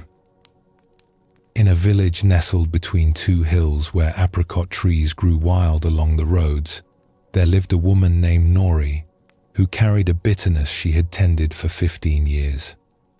When she was young, her family had owned a small but prosperous pottery business, passed down through 3 generations. They made simple, beautiful bowls and cups that were sold throughout the region. Nori had grown up expecting to inherit this business someday, to carry on the tradition her grandparents had begun. But when Nori was 20, a woman named Sana had come to work for them. Sana was skilled and charming, and Nori's father had trusted her completely. Over 2 years, Sana had slowly stolen from the business, skimming money, selling pieces secretly, manipulating the accounts. By the time the theft was discovered, there was not enough left to recover. The business had to be sold. Nori's father, shamed and heartbroken, had never fully recovered. He died 5 years later, and Nori had always believed the betrayal had hastened his death. Sana had disappeared after the theft was discovered, moving to another district where no one knew her history. Nori had heard rumors over the years that Sana had married, had children, was living a comfortable life. The injustice of this burned in her. While her father had withered away, while her family had struggled to rebuild, The woman who had destroyed them was thriving. Nori built a life for herself, marrying a good man, raising children, finding work as a seamstress. From the outside, she appeared content. But inside, a hard knot of anger lived in her chest, pulsing quietly beneath everything she did. When she lay awake at night, she would find herself rehearsing what she would say if she ever met Sana again. The words she would use to wound. The truths she would force Sana to face. In her imagination, Sana would weep with remorse, would beg for forgiveness that Nori would never grant. Then one autumn, 15 years after the betrayal, Nori traveled to a distant town for her niece's wedding. The celebration was joyful, full of music and food, and the laughter of family she rarely saw. But on the second day, as Nori walked through the market looking for a gift to bring home to her children, she saw a face she recognized instantly, even after all these years. Sana was sitting on a low stool outside a modest house, shelling beans into a wooden bowl. She looked older, of course, her hair grey now, her face lined, but it was unmistakably her. The woman who had destroyed Nori's family was right there, close enough to touch. Nori stopped walking. Her heart pounded. All those imagined confrontations rose up in her mind, all the cutting words she had rehearsed. Now was her chance. Now she could finally say everything she had been carrying for 15 years. But as she stood there, frozen in the middle of the dusty street, she noticed something she had not expected. Sana's hands, shelling the beans, were trembling. Not with age, but with something else. And when Sana looked up, as if sensing someone watching her, Nori saw her eyes clearly for the first time. They were the eyes of someone who had known suffering. Deep suffering, the kind that leaves marks that never fully fade. For a long moment, the two women looked at each other. Nori saw recognition dawn in Sana's face, saw fear flicker there, and then something else. Something like resignation. Sana did not run or hide. She simply sat there, waiting for whatever would come. Nori walked forward. Her legs carried her without conscious decision. She stopped in front of Sana, close enough now to see the patches on her worn clothing, the roughness of her hands, the thinness of her frame. This was not the comfortable life the rumors had described. "You know who I am," Nori said. It was not a question. Sana nodded slowly. "I have thought of you often, of your father, of what I did." Her voice was quiet, without defense or excuse. "I have no words that could undo it. My father died believing he had failed his family. He never recovered from what you did." Sana closed her eyes briefly, as if absorbing a blow. "I know. I heard. Years later. I am sorry. I know that means nothing, but I am sorry." Nori had imagined this moment so many times, had pictured Sana defiant or dismissive, had rehearsed her own righteous anger. But the woman in front of her was not defiant. She was broken. Something had broken her long ago, perhaps even before she had stolen from Nori's family. "Why did you do it?" Nori asked. The question came out softer than she had intended. Sana was quiet for a long moment. Her hands had stopped shelling the beans, resting still in her lap. "I was desperate. My mother was ill, and the treatments cost more than we could afford. My brother had gambling debts, and the men he owed money to were threatening our family. I told myself I would only take a little, just enough to get through the crisis. But a little became more, and more became everything. By the end, I did not recognize myself anymore. She looked up at Nori, and there were tears on her weathered cheeks. I am not asking you to forgive me. What I did was unforgivable. I stole your family's livelihood. I broke your father's heart. I have lived with that knowledge every day since. There has not been a morning when I did not wake up remembering. Nori stood there, feeling the anger she had carried for so long churning in her chest. Part of her wanted to unleash it, to make Sana feel a fraction of the pain she had caused. But another part of her was looking at this broken woman and seeing something she had never allowed herself to see before. She was seeing a human being who had made terrible choices and had paid for them in her own way. Your life has not been easy, Nori observed quietly. Sana shook her head. My husband left me when he learned about my past. My son died young in an accident. My daughter will not speak to me. I have nothing now but this small room and the kindness of neighbors who do not know what I once did. She paused. I do not say this to ask for pity. I say it because you should know that I did not escape. I have been living in a prison of my own making for 15 years. Something shifted in Nori's chest. The hard knot of anger that had lived there for so long did not disappear, but it loosened slightly. She looked at Sana and saw not a villain but a person, complicated and flawed and suffering. It did not excuse what Sana had done.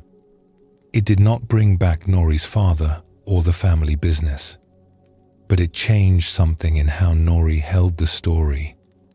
She realized, standing there in that dusty street, that she had a choice. She could hold on to her anger, could curse this woman and walk away with the bitter satisfaction of having delivered her judgment. Or she could set down the weight she had been carrying, not for Sana's sake, but for her own. I cannot forgive you, Nori said finally. I am not sure I know how. What you did caused too much pain. Sana nodded, accepting this. But I am tired of carrying this anger. I am tired of letting what you did poison my days.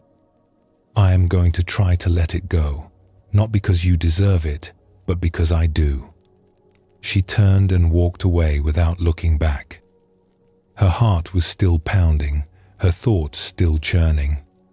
But beneath the turmoil, she felt something she had not felt in 15 years. A lightness, a sense of space where the bitterness had been. In the months that followed, Nori found that the anger returned sometimes, rising up unexpectedly when she was tired or sad. But it had lost some of its power.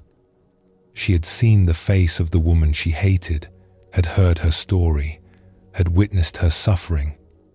Sana was no longer a monster in her mind. She was a person who had done monstrous things, yes, but also a person who had paid for them and would continue paying until she died. This did not make what happened acceptable, but it made it possible to hold differently. Nori found that she could think of her father now without the bitterness that had always accompanied the memory. She could remember the good years, the years before the betrayal, without the shadow of what came after darkening everything. She never saw Sana again. She did not need to. What had happened between them in that brief encounter was not about Sana. It was about Nori, finally allowing herself to set down a burden that had been weighing on her for half her life. This story shows us that compassion for those who have harmed us is not about excusing what they did. Nori did not forgive Sana, and she did not need to. Forgiveness is a gift that cannot be demanded or forced. But she did something equally important. She allowed herself to see Sana as a human being, suffering in her own way, trapped in her own prison. This seeing loosened the grip of Nori's anger and allowed her to begin letting it go. Zen teaches us that holding on to resentment is like grasping a burning coal. We think we are waiting to throw it at someone else, but we are the ones being burned. When we can see the humanity in those who have hurt us, when we can recognize their suffering even as we acknowledge our own, something releases. We do not do this for them. We do it for ourselves. Buddhism shows us that everyone is caught in the web of cause and effect, acting out of their own wounds and confusions and desperate needs.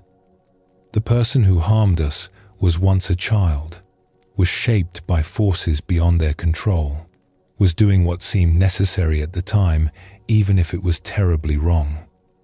This does not excuse their actions, but it places those actions in a larger context that can soften our rigid judgment. The Buddha taught that hatred never ceases by hatred, but only by love. This does not mean we must feel warm affection for those who have wronged us. It means that we must find a way to release the hatred that binds us to them, to free ourselves from the prison of our own resentment. This is compassion directed inward, toward our own suffering, and it is sometimes the most difficult compassion of all. Let us explore another story that reveals more of this teaching. In a town where craftsmen of all kinds had their workshops along the river, there lived a potter named Jin and a carpenter named Haku who had been bitter rivals for as long as anyone could remember. Their workshops stood side by side on a narrow lane near the water, and the proximity that should have made them neighbors had instead made them enemies. The feud had begun over something small, so many years ago that neither man remembered it clearly anymore. Perhaps it was a dispute over the boundary between their properties, or an unkind word spoken in the heat of frustration, or a customer who had chosen one man's work over the other's. Whatever the original cause, it had grown over the years like a weed, fed by small slights and imagined insults until it filled the space between them completely. They did not speak to each other. When they passed on the lane, they looked away. When a customer praised one man's work, the other would find something dismissive to say. Their wives, who might have been friends in different circumstances, had absorbed their husband's animosity and kept their distance too. Even their children had learned to regard the neighbor family as enemies, though none of them could have explained exactly why. Jin told himself that Haku was arrogant and dishonest, that he had cheated him years ago in a deal neither of them could quite remember. Haku told himself that Jin was petty and jealous, that he had spread lies about Haku's work to steal his customers. Each man had built a story about the other, and each story had hardened into certainty over the years. Then came the spring, when the river flooded worse than it had in a generation. The water rose through the night, silent and relentless, and by morning both workshops were underwater. Jin woke to find his kilns destroyed, his stored clay ruined, years of finished work swept away. Haku woke to find his tools scattered, his wood supply rotting, his workshop floor covered in thick mud. Both men stood in the ruins of their livelihoods, stunned by the scale of the destruction. Other craftsmen along the river had suffered too, and in the days that followed, the town came together to help with the recovery. Space was found for those who had lost their workshops. Materials were shared, hands were offered to help with the cleanup. But there was not enough space for everyone. The town hall, which was being used as temporary shelter for displaced workshops, could only accommodate so many. When the official in charge of assignments realized that Jin and Haku had both lost everything, he made what he thought was a practical decision. they would share a space. Their skills were different enough that they would not compete for the same tools, and they had worked next to each other for decades. Surely they could manage to share a room for a few months while their workshops were rebuilt. Neither man wanted to object publicly and reveal the depth of their feud, so they agreed through gritted teeth. And so Jin the potter and Haku the carpenter found themselves working in the same small room, separated only by a thin line painted on the floor. The first days were miserable. They worked in rigid silence, each pretending the other did not exist. When Jin's elbow crossed the painted line while he wedged clay, Haku would clear his throat pointedly. When sawdust from Haku's work drifted into Jin's space, Jin would sweep it back with exaggerated annoyance. The tension in that small room was thick enough to taste. But they could not maintain this coldness forever. They were working long hours in close quarters, struggling with the same challenges, facing the same uncertainty about whether they could rebuild before their savings ran out. And slowly, despite themselves, cracks began to appear in the wall between them. It started with small practicalities. Jin needed a piece of wood to repair a tool handle, and Haku had scraps to spare. Haku needed a container for a stain he was mixing, and Jin had a cracked pot that would serve. These exchanges happened without words at first, items left at the painted line like offerings, taken without acknowledgement. But over time, a nod was added, then a grunt of thanks. Then, one day, an actual word. One evening, after the others who shared the hall had gone home, Jin and Haku found themselves working late, the only ones remaining. Jin was struggling with his makeshift wheel, which wobbled badly and ruined everything he tried to throw.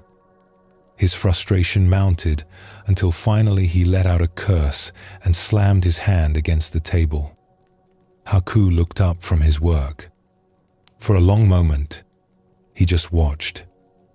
Then, without saying anything, he walked over to Jin's side of the line, knelt down, and examined the wheel.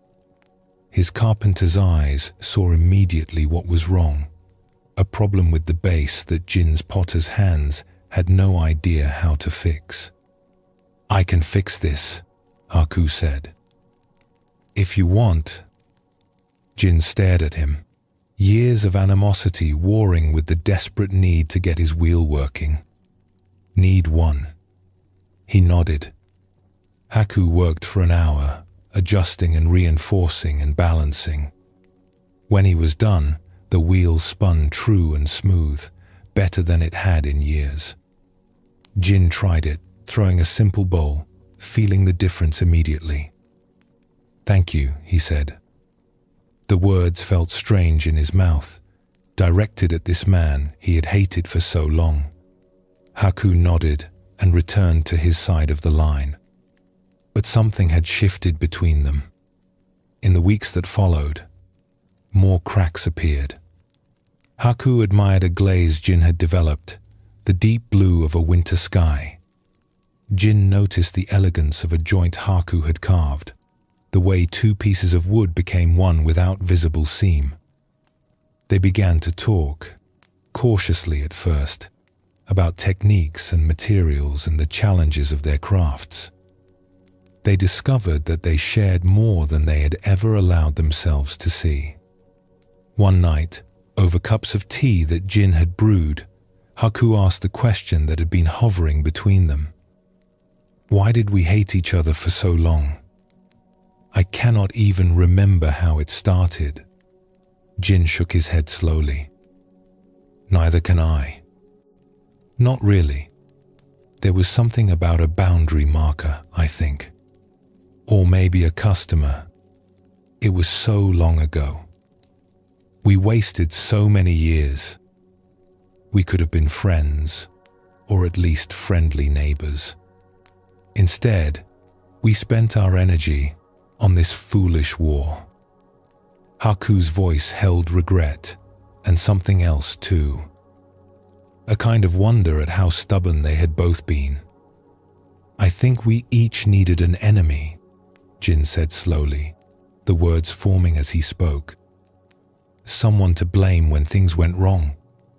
Someone to be better than. It is easier to feel sure of yourself when you have someone to look down on.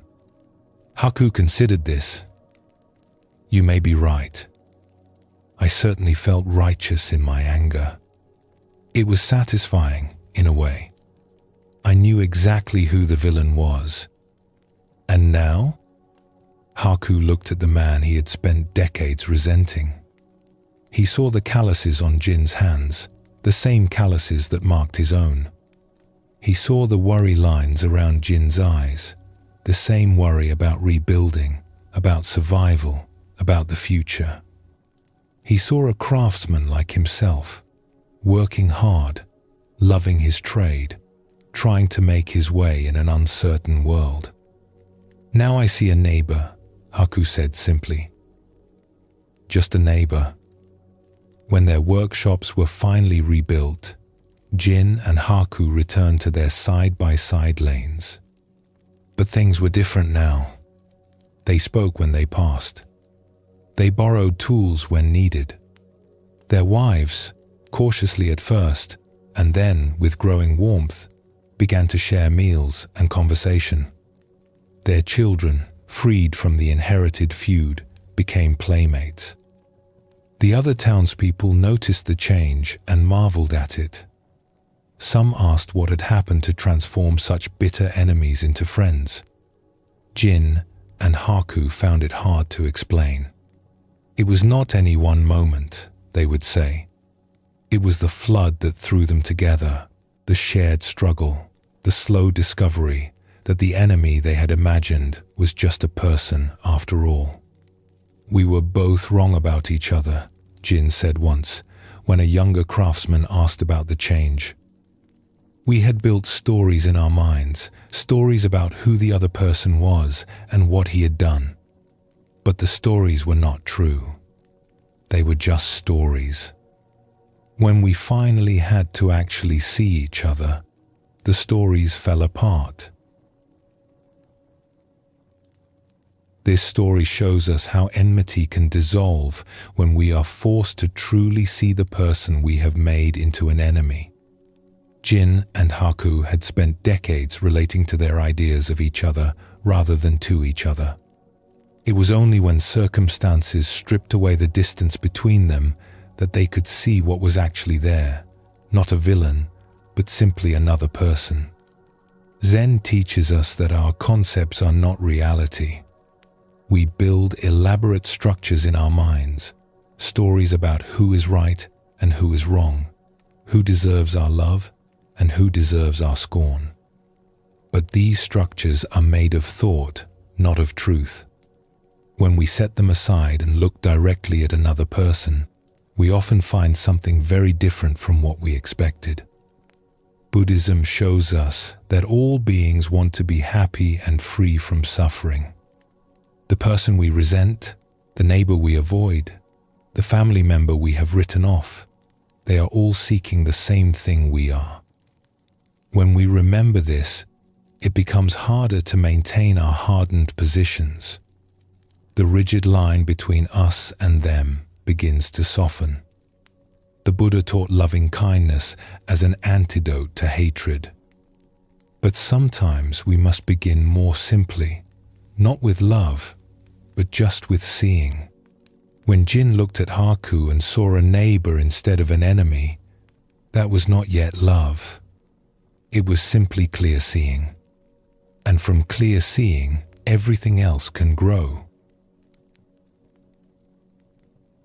Allow your shoulders to release any tension they are holding.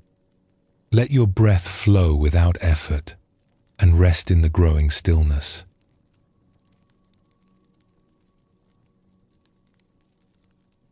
We have explored compassion as presence, as understanding, as letting go. We have seen how it can soften our judgment of others, and free us from the weight of old resentments. But there is one person we often forget to include in the circle of our compassion, and that is ourselves. Many of us are far harder on ourselves than we would ever be on another person. We hold ourselves to impossible standards and then punish ourselves when we fall short. We speak to ourselves with a harshness we would never direct at a friend. We carry our mistakes like stones in our pockets, pulling them out again and again to remind ourselves of our failures. Zen Buddhism teaches that compassion which excludes ourselves is incomplete. We cannot truly offer kindness to others if we are at war with ourselves. The judgment we direct inward will eventually leak outward, coloring how we see the world. And the gentleness we cultivate toward ourselves becomes the ground from which all other compassion grows. This is not about excusing our mistakes or avoiding responsibility for harm we have caused.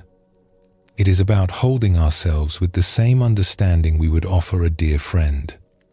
It is about recognizing that we too are human. We too are learning. We too deserve kindness even when we stumble. Let us explore a story that shows how one woman learned to soften toward herself. In a town known for its textile market, there lived a weaver named Suki, whose cloth was admired throughout the region.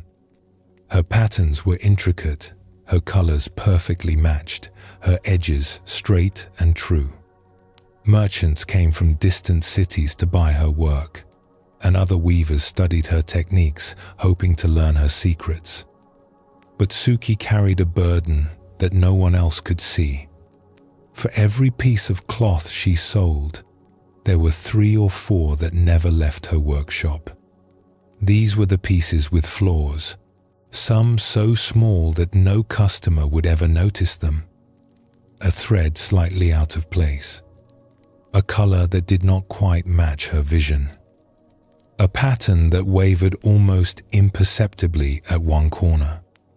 To anyone else, these pieces would have seemed beautiful. To Suki, they were failures. She kept them in a back room, stacked in piles that grew higher each year. Sometimes she would take them out and examine them, running her fingers over the imperfections, feeling again the frustration of the moment when something had gone wrong. She could not sell them. She could not give them away. She could not even use them herself. They were evidence of her inadequacy, and she could not let them go. Her husband worried about her. He saw how she worked from first light until her eyes burned, how she often woke in the night to check her loom, how she ate little and laughed less. He tried to tell her that her work was beautiful, that no one expected perfection, that she was too hard on herself. But his words bounced off her like rain off stone. She knew what she knew. The flaws were real. Her failure to achieve perfection was real. No amount of kind words could change that. One autumn, a traveling nun came through the town, seeking shelter for a few nights before continuing her journey. She was an old woman with a weathered face and calm eyes, carrying nothing but a small bundle and a wooden bowl for alms. Something about her presence made people want to help her, and Suki's husband offered her a room in their home. The nun was quiet and undemanding, spending most of her time in meditation or walking slowly through the town. But she seemed to notice everything. On her second evening there, she asked Suki if she might see the workshop where such beautiful cloth was made. Suki was proud of her workshop, with its large loom and neat shelves of thread arranged by color. She showed the nun her current project, a complex pattern of interlocking circles that had taken weeks to design. The nun admired it genuinely, asking questions about the technique, touching the threads with gentle fingers. Then her eyes fell on the door to the back room, which Suki had left slightly ajar. "What is in there?" the nun asked. Suki felt her face flush. Nothing. Just storage. But the nun was already walking toward the door, and Suki found herself unable to stop her. The nun pushed it open and stood looking at the piles of cloth, the years of accumulated failures stacked nearly to the ceiling. "These are beautiful," the nun said, reaching out to touch the nearest piece. "Why are they hidden away?" "They are flawed," Suki said, her voice tight. "They are not good enough to sell." The nun picked up one of the cloths and unfolded it, examining it in the fading light from the window. It was a piece Suki had made 3 years ago, a pattern of leaves in autumn colors. There was a place near one edge where 2 threads had crossed incorrectly, creating a tiny bump in the otherwise smooth surface. "I cannot see the flaw," the nun said. "There." Suki pointed. "The threads are wrong. It ruins the whole piece." The nun looked at where Suki pointed, then looked back at the cloth as a whole. "I see a beautiful weaving. I see hours of careful work. I see skill and artistry. And yes, I see a small place where 2 threads crossed. But I do not see a ruined piece. I see a piece made by human hands." "It is not good enough," Suki insisted. "I should have done better." The nun set down the cloth and turned to face Suki directly. Her eyes were kind but penetrating. "Tell me, when you make a mistake in your weaving, what do you say to yourself?" Suki was caught off guard by the question. "I do not know. I suppose I tell myself that I should have been more careful, that I should know better by now, that I am careless and sloppy and will never be as good as I should be." And if a young weaver came to you, a student just learning the craft, and she made the same mistake, what would you say to her? Suki considered this. "I would tell her that mistakes are how we learn. That even masters make errors sometimes. That she should be patient with herself." "But you cannot say these things to yourself?" The question hung in the air. Suki felt something uncomfortable stirring in her chest, something she had been keeping at bay for years with her relentless work and harsh self-judgment. "I hold myself to a higher standard," she said finally. "Why?" "Because I should be better. Because I have been doing this for 20 years. Because perfection is possible if I just try hard enough." The nun smiled gently. "Perfection is not possible. Not in weaving, not in life. We are all making our way with imperfect hands and imperfect vision. The question is not whether we will fall short of perfection. We will. The question is how we will treat ourselves when we do." She gestured at the piles of cloth. "You have spent years punishing yourself for being human. Every piece in this room is a record of your own harshness toward yourself. But what if the flaw is not in the cloth? What if the flaw is in how you see yourself?" Suki felt tears rising, unexpected and unwelcome. She had kept them back for so long, burying her pain beneath her work, her standards, her relentless drive to be better. But the nun's words had found a crack in her armor. "I do not know how to be any other way," she admitted. "I have been like this for as long as I can remember. If I am not hard on myself, I will become lazy. I will stop improving. I will produce work that is truly flawed, not just imperfect." Is that what you believe? That kindness toward yourself would make you less skilled? Yes. The harshness drives me. It keeps me sharp. The nun nodded slowly, as if she had heard this before. And yet you are exhausted.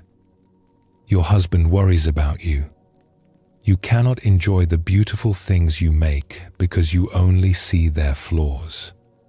The harshness may drive you, but where is it driving you? Toward happiness? Toward peace? Or toward a room full of cloth you cannot bear to look at? She picked up another piece from the pile, a blue fabric with a pattern of waves. This is exquisite work. Anyone would treasure it. But you have hidden it away because of some tiny imperfection that only you can see. What a waste. What a sad waste of beauty. Suki looked at the cloth in the nun's hands.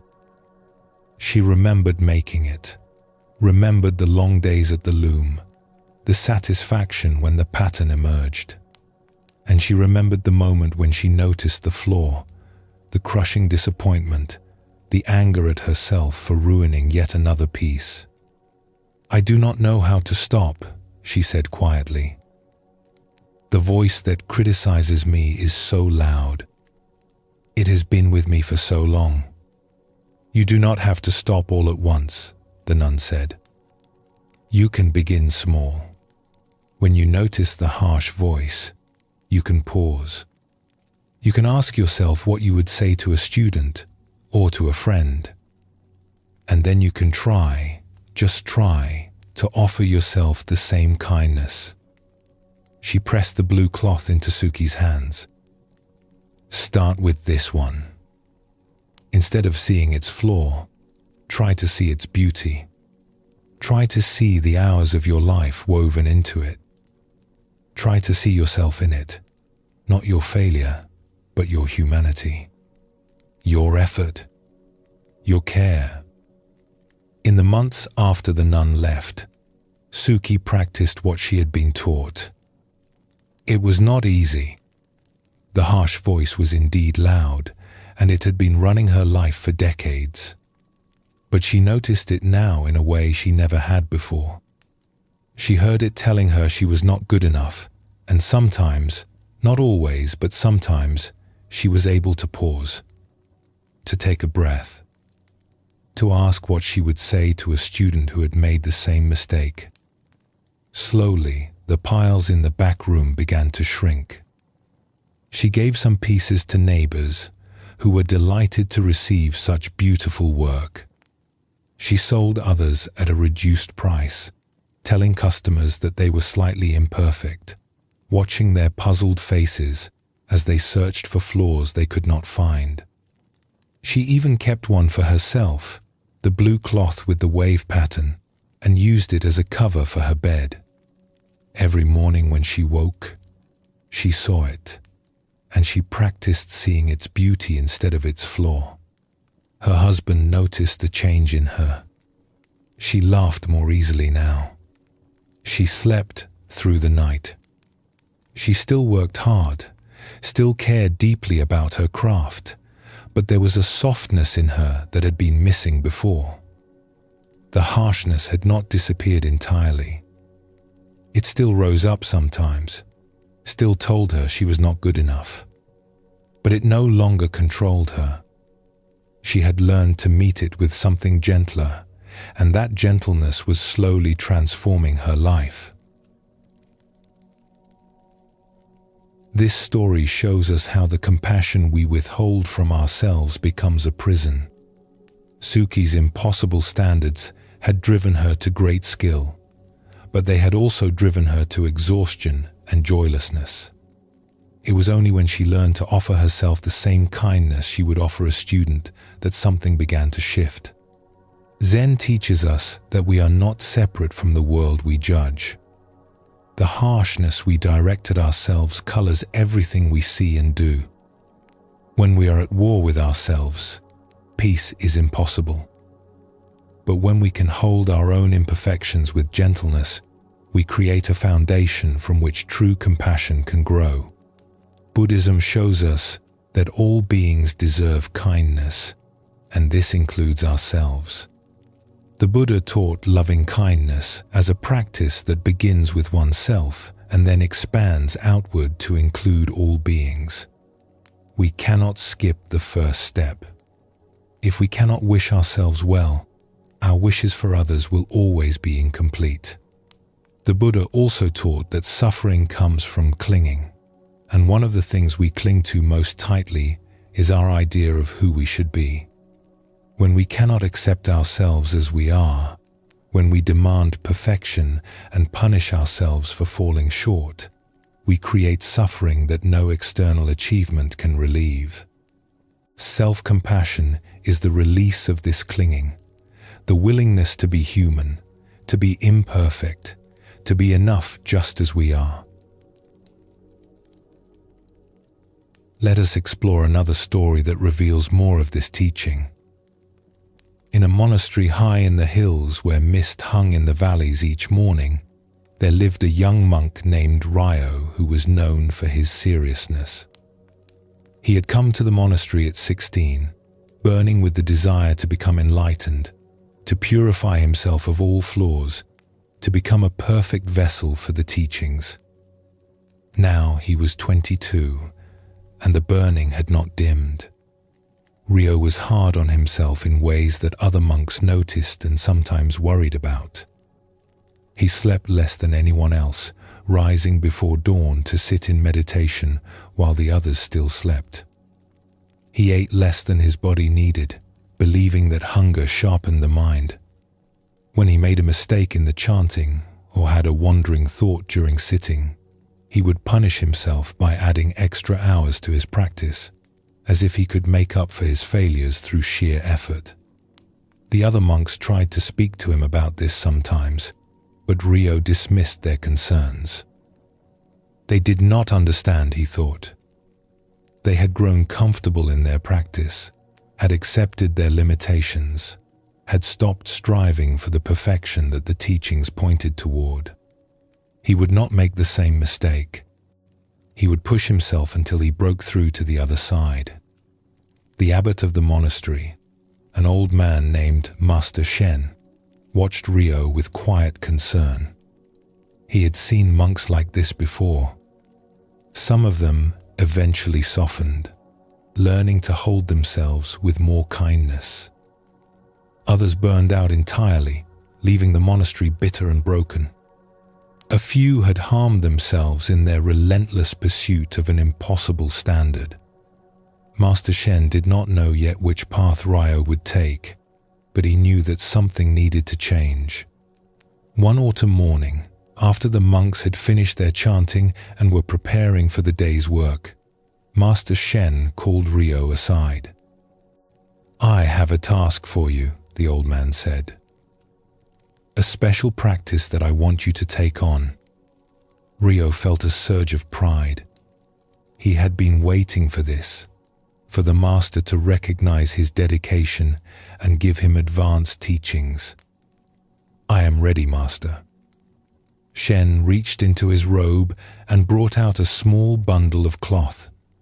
He unwrapped it carefully, revealing a tiny bird with gray and white feathers.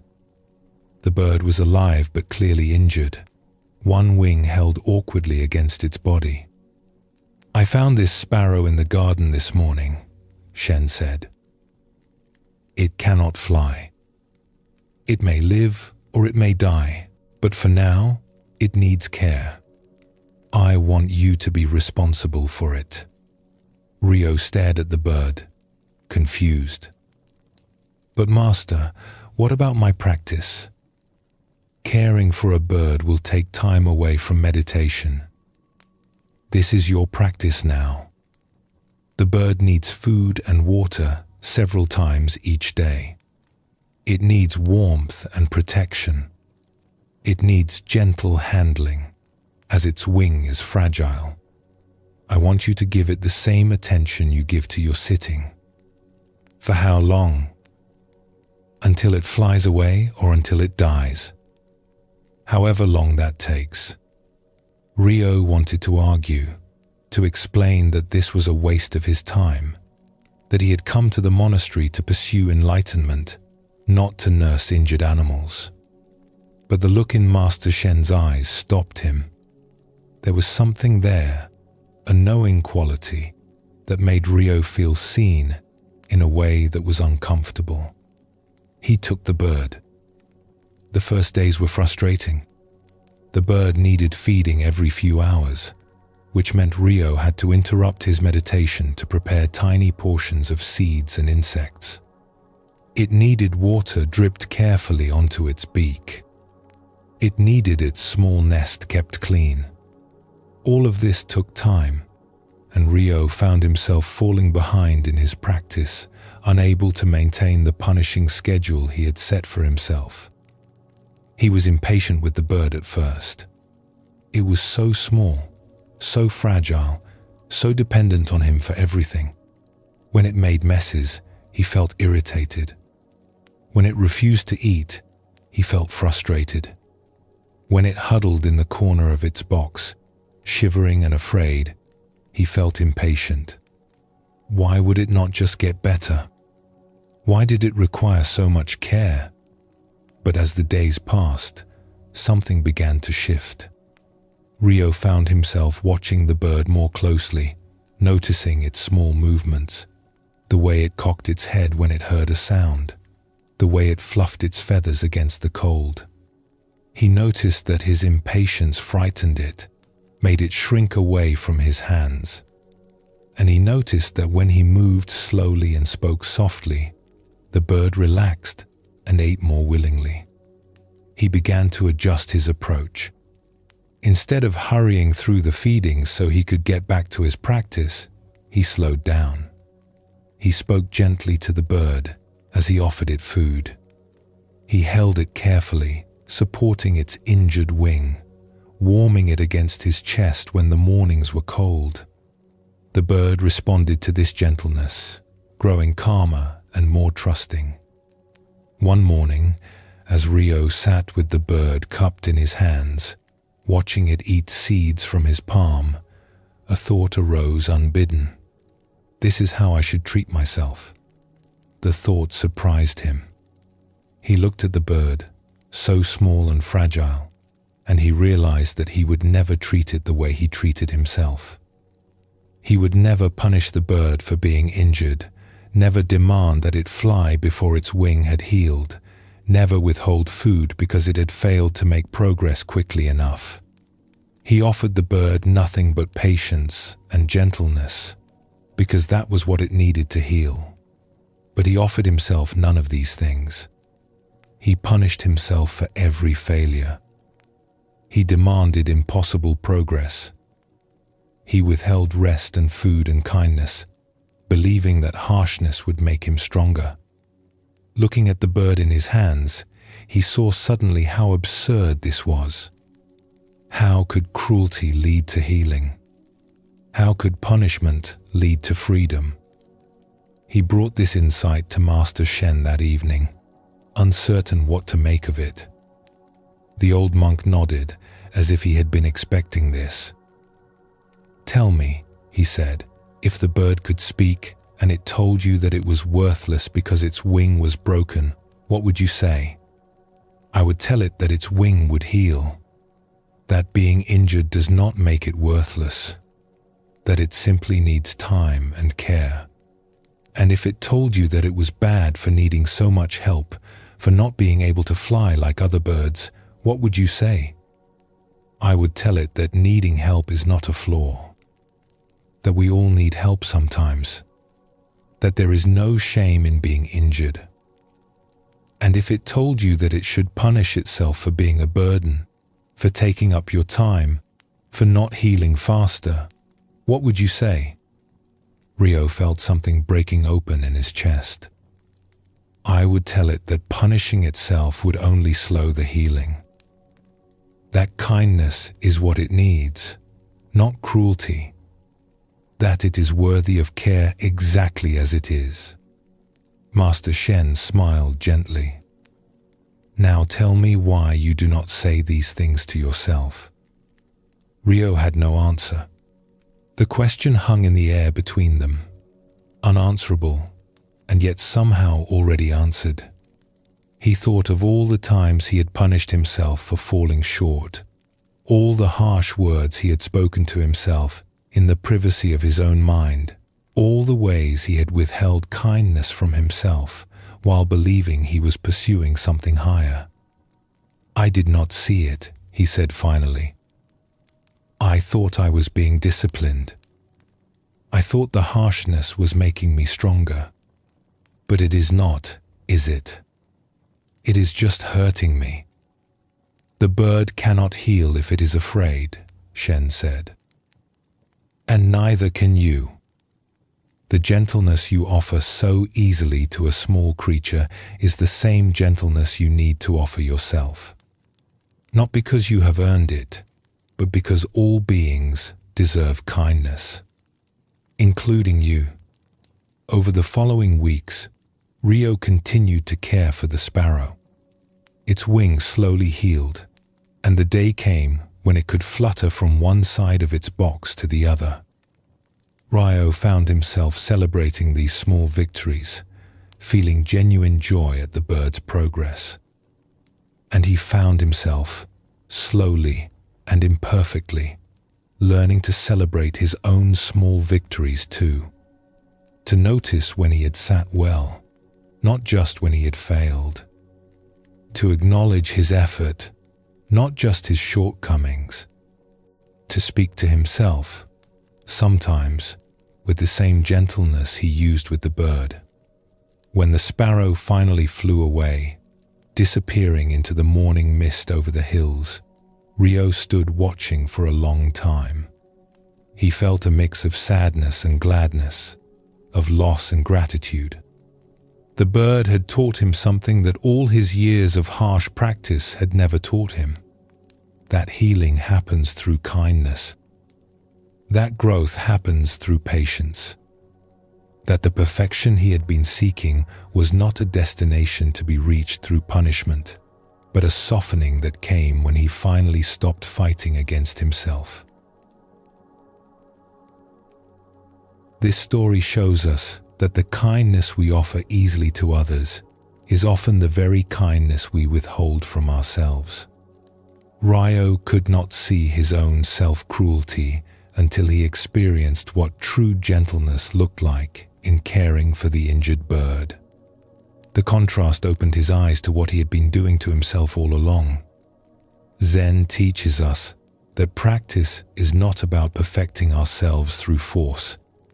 It is about creating the conditions for something natural to emerge.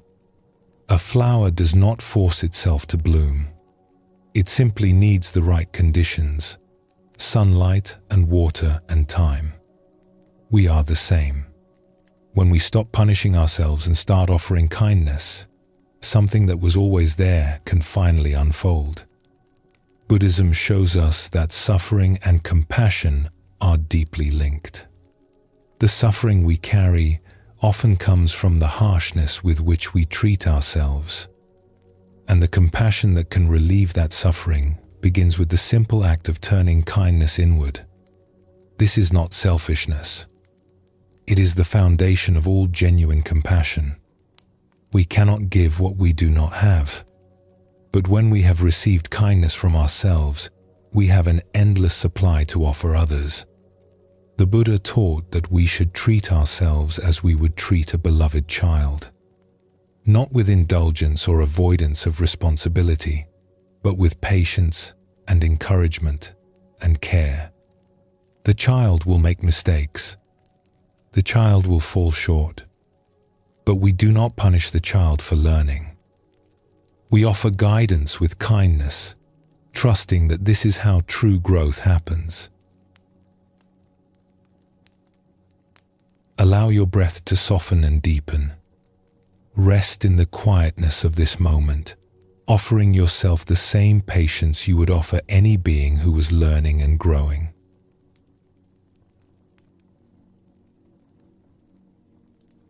We often imagine compassion as something grand, a heroic rescue, a life-changing gift, a sacrifice that transforms everything. We wait for the big moments, the dramatic opportunities to show our caring. And while we wait, countless small moments pass us by.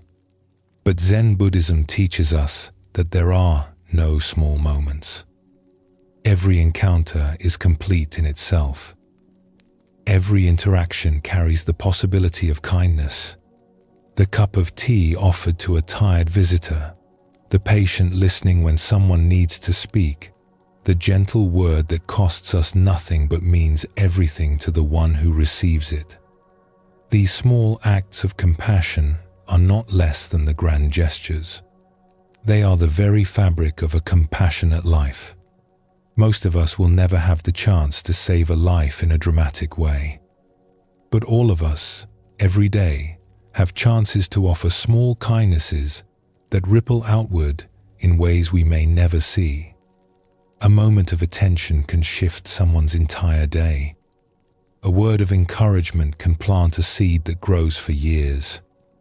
We do not need to wait for extraordinary circumstances to live with compassion. The ordinary circumstances of our daily lives are enough. Let us explore a story that shows how small kindnesses can matter more than we know. In a mountain town where the road wound steeply between rocky cliffs, there was a small inn run by a woman named Hana. It was not a grand establishment, just a modest building with a few rooms and a kitchen where Hana prepared simple meals for travelers passing through. The town was a stopping point on the way to somewhere else, and most guests stayed only a single night before continuing their journeys. Hana had run the inn for 30 years, since her husband's death had left her with the choice of keeping the place going or losing everything. She had kept it going. She rose before dawn to prepare breakfast, cleaned the rooms herself, washed the linens in the stream behind the building, and fell asleep each night tired to her bones. It was a hard life, but it was her life, and she had made peace with it. She did not think of herself as anyone special. She simply did what needed to be done, treating each guest as she would want to be treated, offering what comfort she could within her modest means. A warm room, a hot meal, a listening ear if someone needed to talk. These things seemed ordinary to her, barely worth noticing. One autumn evening, 3 travelers arrived at her door within an hour of each other, each seeking shelter for the night. The first was a young woman with red-rimmed eyes and a bundle clutched tightly to her chest. The second was an old man with a walking stick, moving slowly, as if each step cost him effort.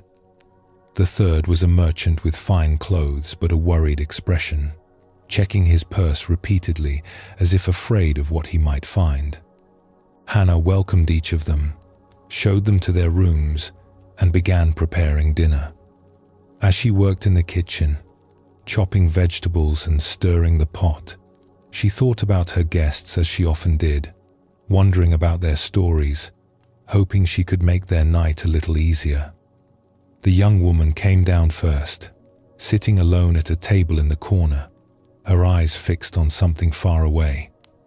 Hana brought her tea without being asked, setting it down gently and pausing for just a moment.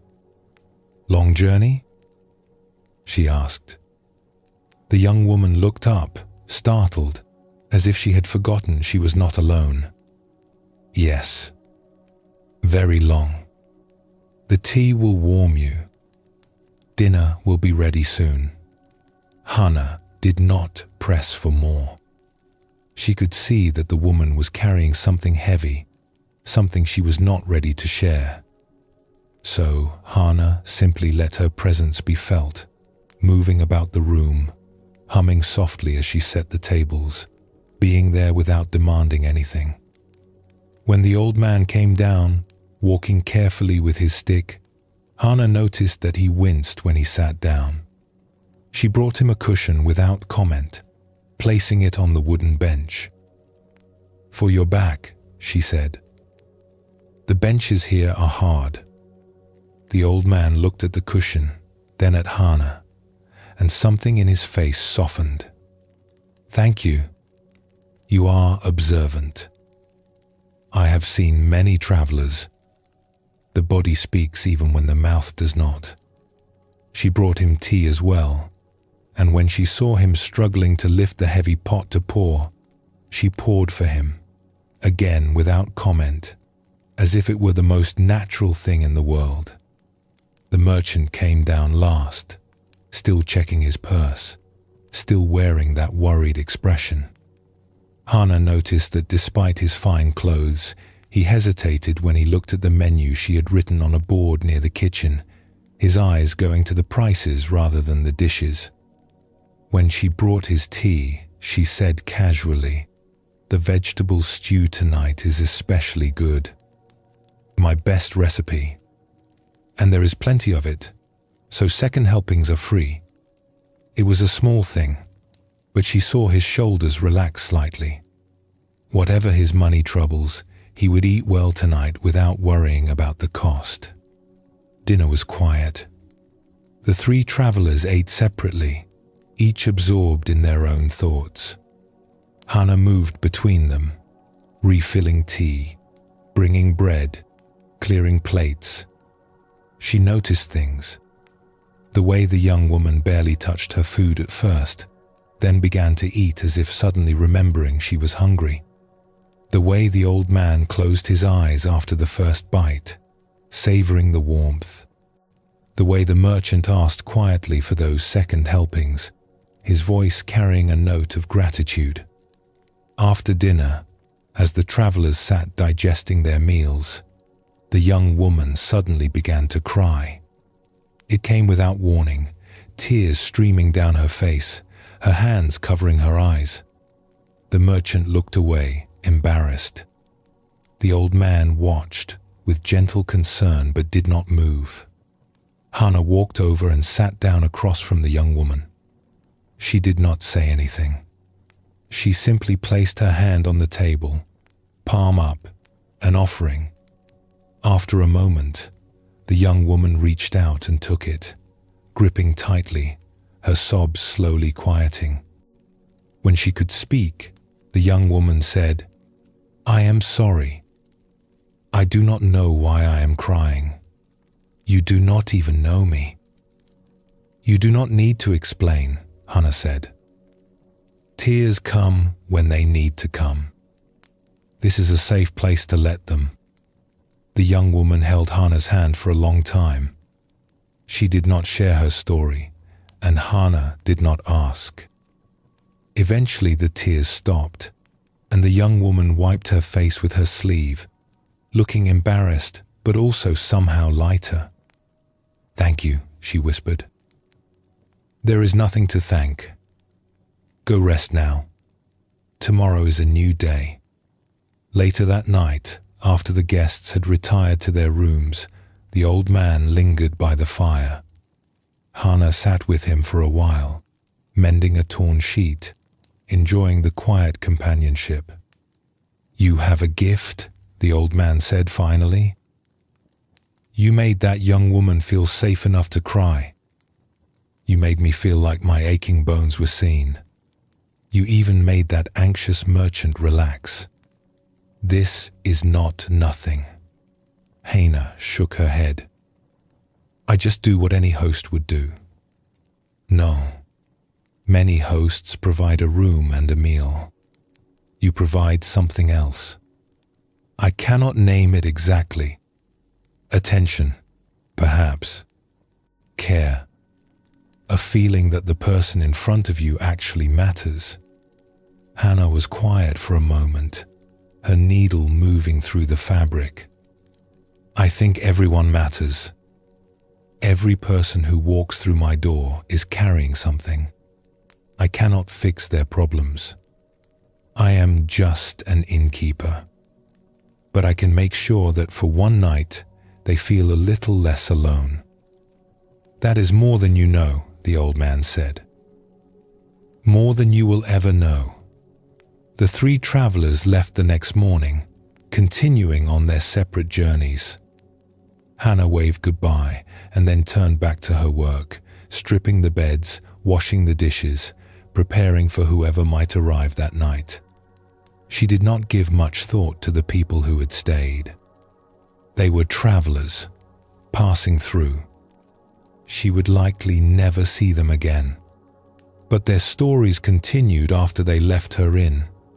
And in each story, that night mattered in ways Hannah would never learn. The young woman was traveling to a distant city to start a new life after a painful ending. She had been questioning whether she had the strength to continue. But something about the kindness she had received at the inn, the hand held without expectation, the permission to cry without judgment, had shifted something in her. She arrived at her destination with a fragile but real sense that she could do this, that strangers could be kind, that she was not as alone as she had felt. Years later, when she was established in her new life, she would remember that night at the inn as a turning point, though she could not quite say why. The old man was making one last journey to visit a place he had known in his youth. His body was failing, and he knew his time was limited. He had been feeling like a burden, like someone whose needs were too great for others to bear. But the innkeeper had anticipated his needs without making him feel pitiful. The cushion, the poured tea, the quiet respect. He continued his journey feeling seen rather than invisible, dignified rather than diminished. When he finally reached his destination and stood looking at the place he had come to see, he felt a peace he had not expected, and he carried the memory of Hannah's kindness with him to his last days. The merchant's fine clothes were a disguise. His business had failed, and he was traveling to ask a distant relative for help, dreading the humiliation of admitting his ruin. He had been counting his coins obsessively, terrified of running out before he reached his destination. The innkeeper's casual mention of free second helpings, offered without pity or condescension, had given him something he badly needed that night. Not just food, but a sense that he was still a person worthy of generosity. He reached his relative's house and asked for help, and help was given. Years later, when his fortunes had recovered, he remembered the mountain inn and the woman who had fed him without shaming him, and he made a practice of offering the same quiet dignity to others in need. None of these travelers ever returned to tell Hannah what her small kindnesses had meant. She continued her life at the inn, rising before dawn, falling asleep tired each night, treating each guest with the same simple care she had always shown. She never knew that she had been a turning point, a bright spot, a moment of grace in journeys she could not follow. But perhaps that is how compassion works most of the time. We offer what we can, and we let it go. We do not see the ripples spreading outward. We may never know what our small kindnesses mean to others, but they mean something. They always mean something. This story shows us that compassion does not require grand gestures. Hannah did nothing extraordinary. She offered a cushion to someone with a sore back. She held the hand of someone who was crying. She mentioned free second helpings so a worried man could eat without shame. Each of these acts was small, almost invisible, but each one mattered deeply to the person who received it. Zen teaches us that enlightenment is not somewhere else, not in some special state or distant achievement. It is right here, in this moment, in this simple act. The same is true of compassion. We do not need to wait for the dramatic opportunity. Every moment offers a chance to be kind. The question is only whether we will notice. Buddhism shows us that all beings are interconnected. Our actions ripple outward in ways we cannot track. The small kindness we offer today may touch someone we will never meet, may change a situation we will never know about, may continue echoing long after we are gone. This is not a burden, but a gift. It means that our ordinary lives, our ordinary days, are full of significance we do not see. The Buddha taught that generosity is one of the great virtues, a foundation of the spiritual path. But generosity is not only about giving money or gifts. It is about giving attention, giving time, giving presence. It is about offering what we have, whatever that may be, with an open heart. Hannah's generosity was the generosity of care, of noticing, of treating each person as worthy of kindness. This is available to all of us, whatever our circumstances. Let us explore another story that reveals more of this teaching. In a farming valley where the river wound between green fields, there lived a farmer named Shin who was known for his hard work and steady ways. He rose with the sun and worked until it set, tending his crops, caring for his animals, maintaining the stone walls that kept the river from flooding his land. He was not a wealthy man, but he had enough, and he was content with his life. One late afternoon in early summer, Shin was walking home from the far fields when he came upon a stranger sitting by the side of the road. The man was not old, perhaps 40 years, but he looked exhausted, his clothes dusty and worn, his face pale with fatigue. A small bundle lay beside him, and he was staring at the ground as if he lacked the energy to look up. Shin stopped. It was late, and he was tired himself. The fields were calling to him, always more work to be done. It would have been easy to walk past, to assume someone else would help, to tell himself that the stranger's troubles were not his concern. But something made him pause. Perhaps it was the slump of the man's shoulders, the particular quality of his stillness. Shin knew exhaustion. He saw it in himself after the longest days of harvest, and he saw it now in this stranger. The man looked up slowly. His eyes were dull with weariness. Just tired. I have been walking for many days. I will rest here for a while and then continue. Shin looked at the sky. The sun was beginning its descent toward the hills. It will be dark in a few hours. Where are you headed? The next town. I was told it was not far. It is still half a day's walk. You will not make it before nightfall.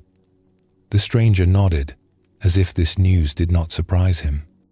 Then I will sleep by the road and continue in the morning. Shin considered this. He thought of his own bed, the warm meal his wife would have waiting, the comfortable routine of his evening. Then he thought of this man, sleeping in the dirt by the roadside, cold and hungry and alone. Come with me, Shin said. My home is not far. You can eat dinner with us and sleep in the barn tonight. The hay is clean and warm. The stranger looked at him with something like suspicion, as if kindness from a stranger was a thing to be wary of. I have nothing to offer in return. I cannot pay for lodging. I am not asking for payment. I am offering a meal and a roof. That is all. Still the stranger hesitated. Shin could see that he was struggling with something, perhaps pride, perhaps the habit of self-reliance, perhaps simple distrust of unexpected kindness. My wife makes good soup, Shin added, a slight smile on his weathered face. And the barn is dry. Much better than the roadside. Finally, the stranger nodded and rose stiffly to his feet. Shin picked up the man's bundle without being asked and slung it over his own shoulder. They walked together toward Shin's farm, not speaking much, the comfortable silence of tired men at the end of a long day. Shin's wife welcomed the stranger without question. She had been married to Shin for 20 years and knew his ways. When he brought home a stray cat or helped a neighbor with a broken fence, she did not ask why. She simply made room. She set another place at the table and ladled out an extra bowl of soup, and if she gave her husband a warm look that said she was proud of him, neither of them mentioned it. The stranger ate hungrily, though he tried to hide it, taking small bites and chewing slowly as if to make the meal last. Shin noticed but said nothing. He remembered times in his own youth when he had been hungry and far from home, remembered the kindness of strangers who had fed him without asking questions. After dinner, Shin took the stranger to the barn and showed him where to sleep. The hay was indeed clean and warm, piled deep in a corner, with a blanket folded on top. Shin lit a small lantern and left it hanging by the door.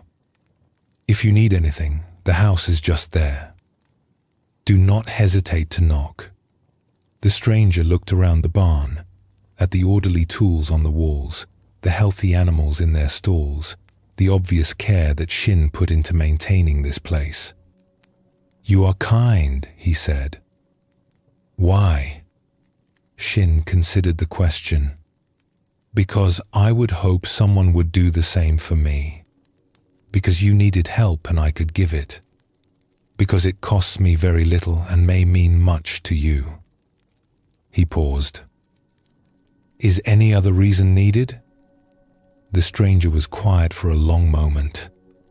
Then he said, I have not been treated with kindness in a long time. I had forgotten what it felt like. Then perhaps you will remember now. Sleep well.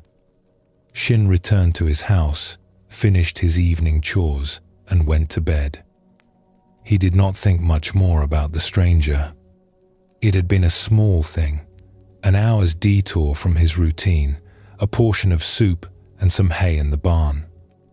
Nothing that would change his life or require any real sacrifice.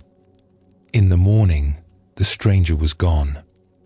He had left before dawn, the blanket neatly folded, the lantern extinguished.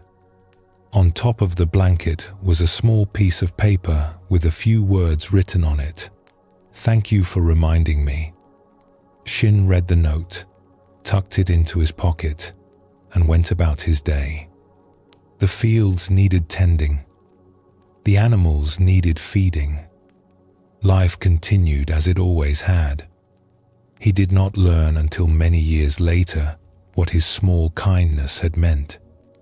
The stranger's name was Nobu, and he had been walking to end his life.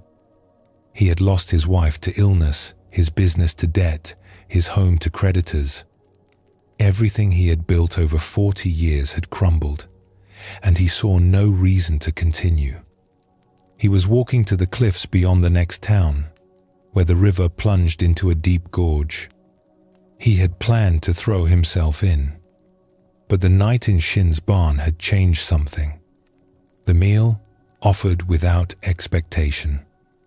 The clean hay prepared with care. The simple words about hoping someone would do the same. These small kindnesses had cracked something open in Nobu, had reminded him that human beings could be gentle with each other, that the world was not only loss and cruelty. He did not go to the cliffs. Instead, he went to the next town and found work as a laborer. It was hard, and the pay was poor, but he was alive. Slowly, over years, he rebuilt. Not to what he had been, but to something smaller and more sustainable. He married again, a widow with children who needed a father. He made a life. And whenever he encountered someone who was struggling, someone who was exhausted and alone and near the end of their endurance, he stopped. He offered what he could: a meal, a place to sleep, a word of kindness. He did not tell them why, did not share his own story of the night in the barn, but he passed along what Shin had given him, again and again, a ripple spreading outward from that single act of ordinary compassion. Shin never knew any of this. He continued his life on the farm, working the land, helping neighbors when he could, offering kindness as naturally as he breathed. The note he had found in the barn was eventually lost, forgotten in a drawer somewhere. He did not think of himself as someone who had saved a life. He had only given a stranger a meal and a place to sleep. It had seemed like nothing at the time. But it was not nothing. It was never nothing. This story shows us that we often cannot see the significance of our own actions. Shin's kindness seemed small to him, barely worth mentioning. He did not know that he was standing at a turning point in another man's life, that his simple offer of food and shelter was the difference between life and death. We rarely know such things. We act and we let go, and the ripples spread outward beyond our sight. Zen teaches us to do what is in front of us with wholeheartedness, without attachment to outcome. We offer kindness not because we know it will have grand results, but because kindness is the natural expression of a heart that sees clearly. What happens after we act is not ours to control or even to know. Our task is simply to respond to what is here with whatever care we can offer. Buddhism shows us that every being we encounter is carrying a burden we cannot see. The stranger by the roadside may be tired or may be dying inside. We cannot know, but we can treat each person as if they might be in their darkest hour, as if our small kindness might be the light they need. This is not a heavy burden. It is simply a way of moving through the world with open eyes and an open heart. The Buddha taught that compassion is not about grand achievements or recognized virtue. It is about the simple, repeated choice to respond with care. Each moment offers this choice. Each encounter is an opportunity. We do not need special training or extraordinary circumstances. We need only the willingness to see, to stop, to offer what we have. Let your body rest more deeply now, releasing any remaining tension. Know that the small kindnesses you have offered, perhaps forgotten now, may still be rippling outward in ways you will never see.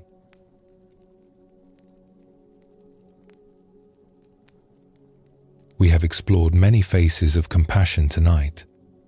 Compassion as presence. Compassion as understanding. Compassion that lets go of control. Compassion for those who have hurt us. Compassion for ourselves. Compassion in the small, ordinary moments of daily life. Now we come to something that ties all of this together. What if compassion is not something we have to create or cultivate from the outside? What if it is already here, our natural state, simply waiting to be uncovered? Zen Buddhism teaches that our deepest nature is not separate from the nature of all things. The walls we build between ourselves and others, the sense of being isolated individuals looking out at a foreign world, these are constructions of the mind. They feel real, but they are not as solid as they seem. When we look closely, when we practice with sincerity, we discover that the boundaries we take for granted begin to soften. And when the boundaries soften, compassion flows naturally. We do not have to manufacture it. We do not have to force ourselves to care. The caring is already there, just as water is already in the well. Our task is not to create the water, but to remove the stones that block it. Let us explore a story that shows how one woman discovered this truth. In a region where mountain streams fed into wide rivers, there lived a woman named Kina who had been deeply hurt. In her youth, she had loved freely, and been betrayed. She had trusted openly and been taken advantage of. She had offered her heart and had it handed back in pieces. By the time she was 30, she had built walls around herself so thick that nothing could get through. She was not unkind, exactly. She followed the rules of politeness. She helped neighbors when help was required. She did her duty to family and community.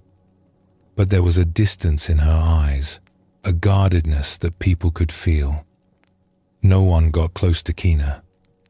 She did not allow it. She told herself this was wisdom. She had learned from her mistakes. The world was full of people who would hurt you if you let them, and the only sensible response was to let no one in. Her walls were protection, necessary and reasonable. If she felt lonely sometimes, if something in her ached for connection, she pushed those feelings aside. Loneliness was safer than betrayal. In her 40th year, Kina heard about a teacher who was visiting a temple in a nearby town. People spoke of this teacher with unusual reverence, saying that she had a way of seeing into hearts and offering exactly what was needed. Some said she was enlightened, though the teacher herself laughed at such words. Kina did not believe in enlightenment or special teachers, but something made her curious enough to make the journey. She found the teacher, an old woman named Master Yori, sitting in the temple garden, surrounded by people who had come seeking guidance. Kina watched from a distance at first, skeptical. The teacher did not seem special. She was small and wrinkled, with plain robes and a simple manner. She spoke quietly with each person who approached, listened carefully, offered a few words. Nothing dramatic, nothing that looked like wisdom being dispensed. But Kina noticed something. The people who spoke with Master Yori seemed to change as they talked. Their shoulders would relax. Their faces would soften. Something would shift in them that Kina could see but not explain. And when they walked away, they moved differently, as if a weight had been lifted. She found herself moving closer, drawn despite her skepticism. Eventually, she was sitting near the front of the small group, close enough to hear what was being said. And then Master Yori looked directly at her. "You have been watching for a long time," the teacher said. "What is it you are looking for?" Kina had not prepared an answer. She had not planned to speak at all. But something about the teacher's gaze, steady and warm and completely without judgment, loosened something in her. "I do not know," she admitted. "I came out of curiosity. I do not believe in teachers or teachings. But something made me come." Master Yori nodded, as if this were a perfectly reasonable thing to say. "What is your name?" "Kina." "Kina, tell me, are you happy?" The question was so direct that Kina did not have time to construct a defense. "No," she said. The word surprised her. She had not meant to be so honest. "Why not?" "Because the world is painful. Because people cannot be trusted. Because every time I have opened myself to others, I have been hurt. And so you have closed yourself." "Yes." It is the only sensible response. Master Yori was quiet for a moment. The garden was peaceful, birds singing in the trees, water flowing somewhere nearby. When she spoke again, her voice was gentle. "You believe your walls protect you. But tell me honestly, have they stopped the pain?" Kina wanted to say yes, but the truth was different. The pain had not stopped. It had just changed form. Instead of the sharp pain of betrayal, there was the dull ache of isolation. Instead of wounds from others, there was the quiet suffering of a heart that had forgotten how to open. "No," she admitted. "The pain continues. It is just a different kind of pain. That is because the walls do not protect you from suffering. They only change what kind of suffering you experience. And they block something else too, something that could actually help." "What is that?" "Connection. Love. The natural compassion that flows between beings when nothing blocks it." Master Yori leaned forward slightly. "Tell me, when you see a child fall and scrape their knee, what do you feel?" Kina thought about it. "I feel their pain. I want to help them. When you see an old person struggling to carry something heavy, what do you feel?" "I want to help them too. I do help, usually. When you see an animal caught in a trap, suffering and afraid, what do you feel?" "My heart aches. I want to free them." Master Yori smiled. "You see? The compassion is already there. It arises naturally when you witness suffering. You do not have to create it. You do not have to force yourself to care. The caring happens by itself, as natural as breathing. But that is different. Children and old people and animals have not hurt me. It is easy to feel compassion for them. Is it different? Or is the same compassion present, but blocked in some cases by stories your mind tells you?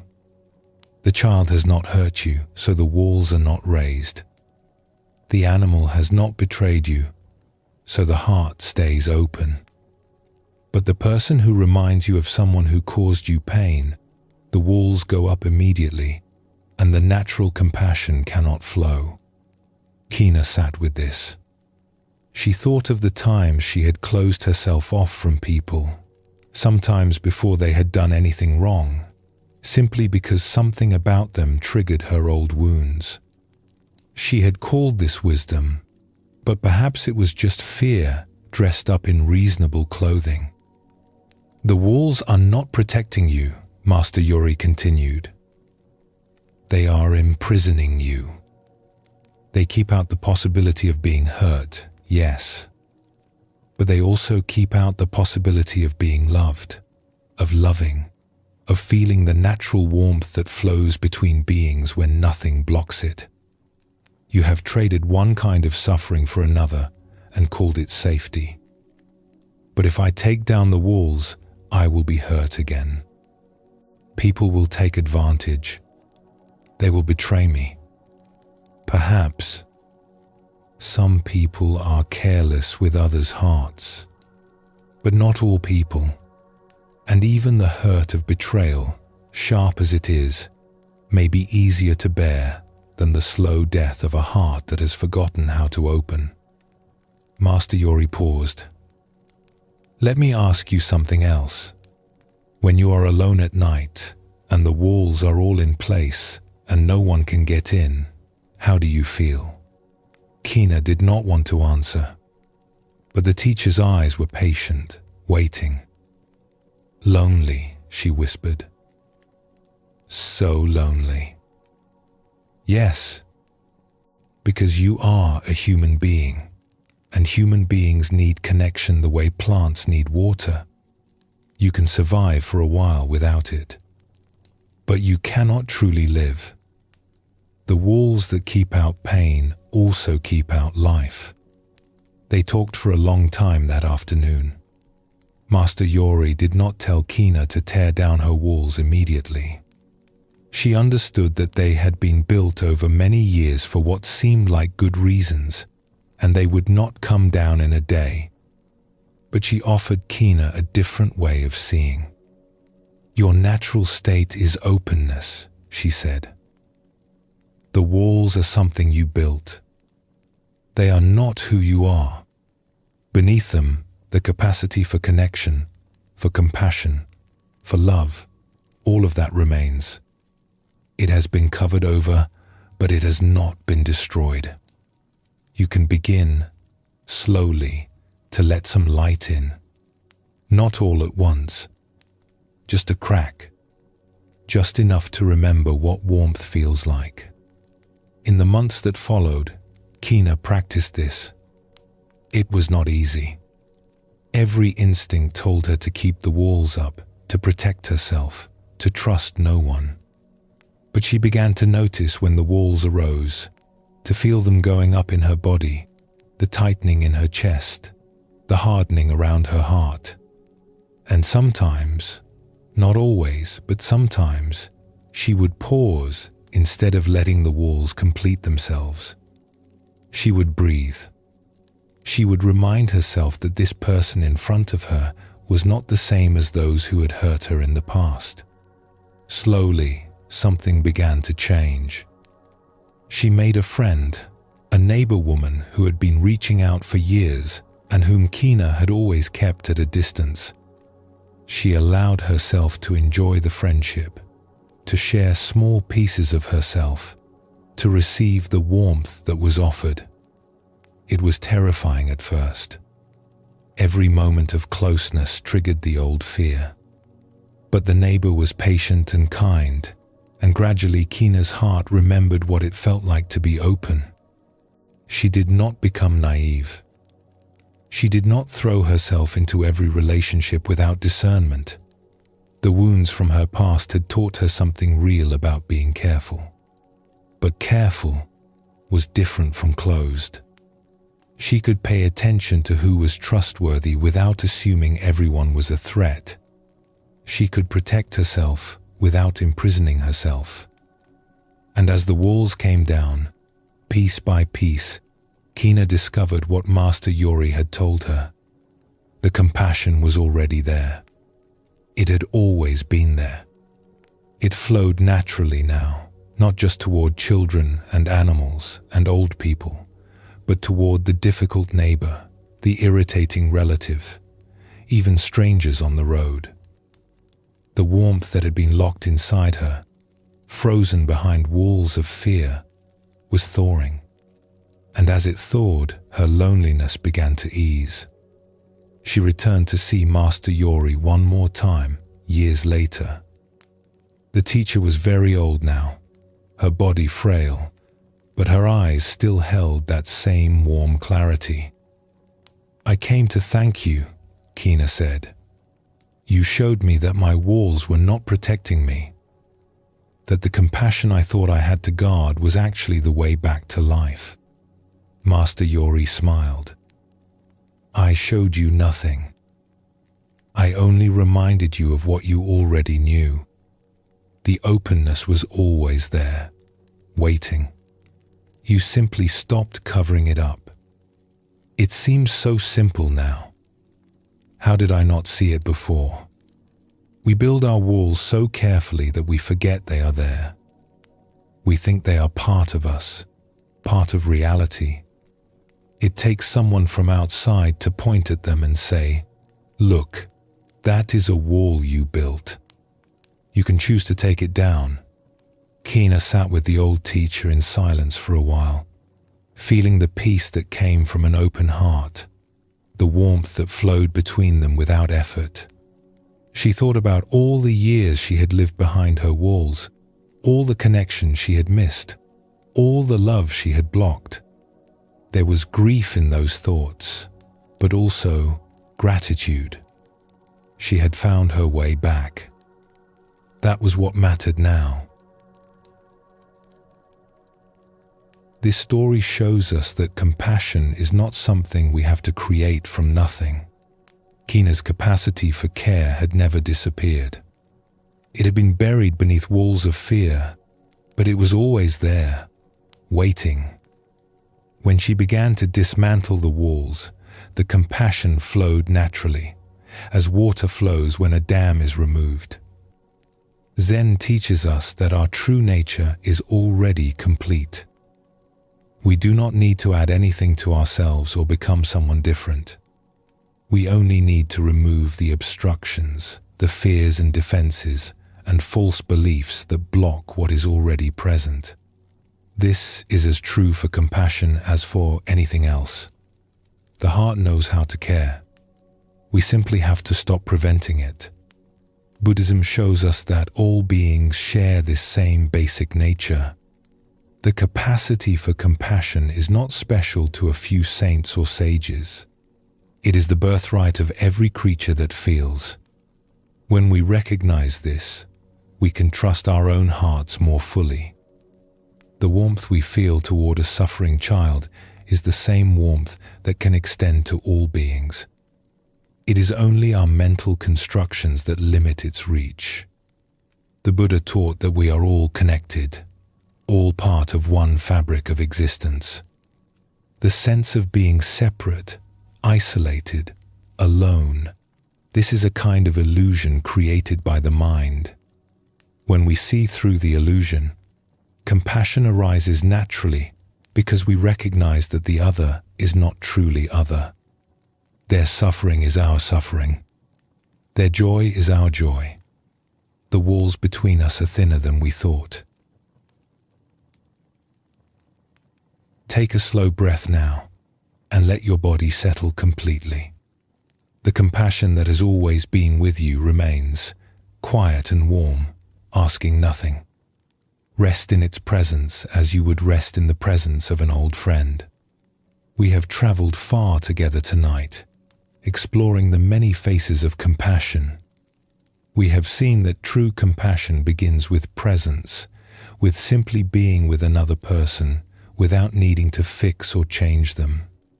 We have discovered how understanding can soften our judgments, how seeing through another's eyes dissolves the walls between us.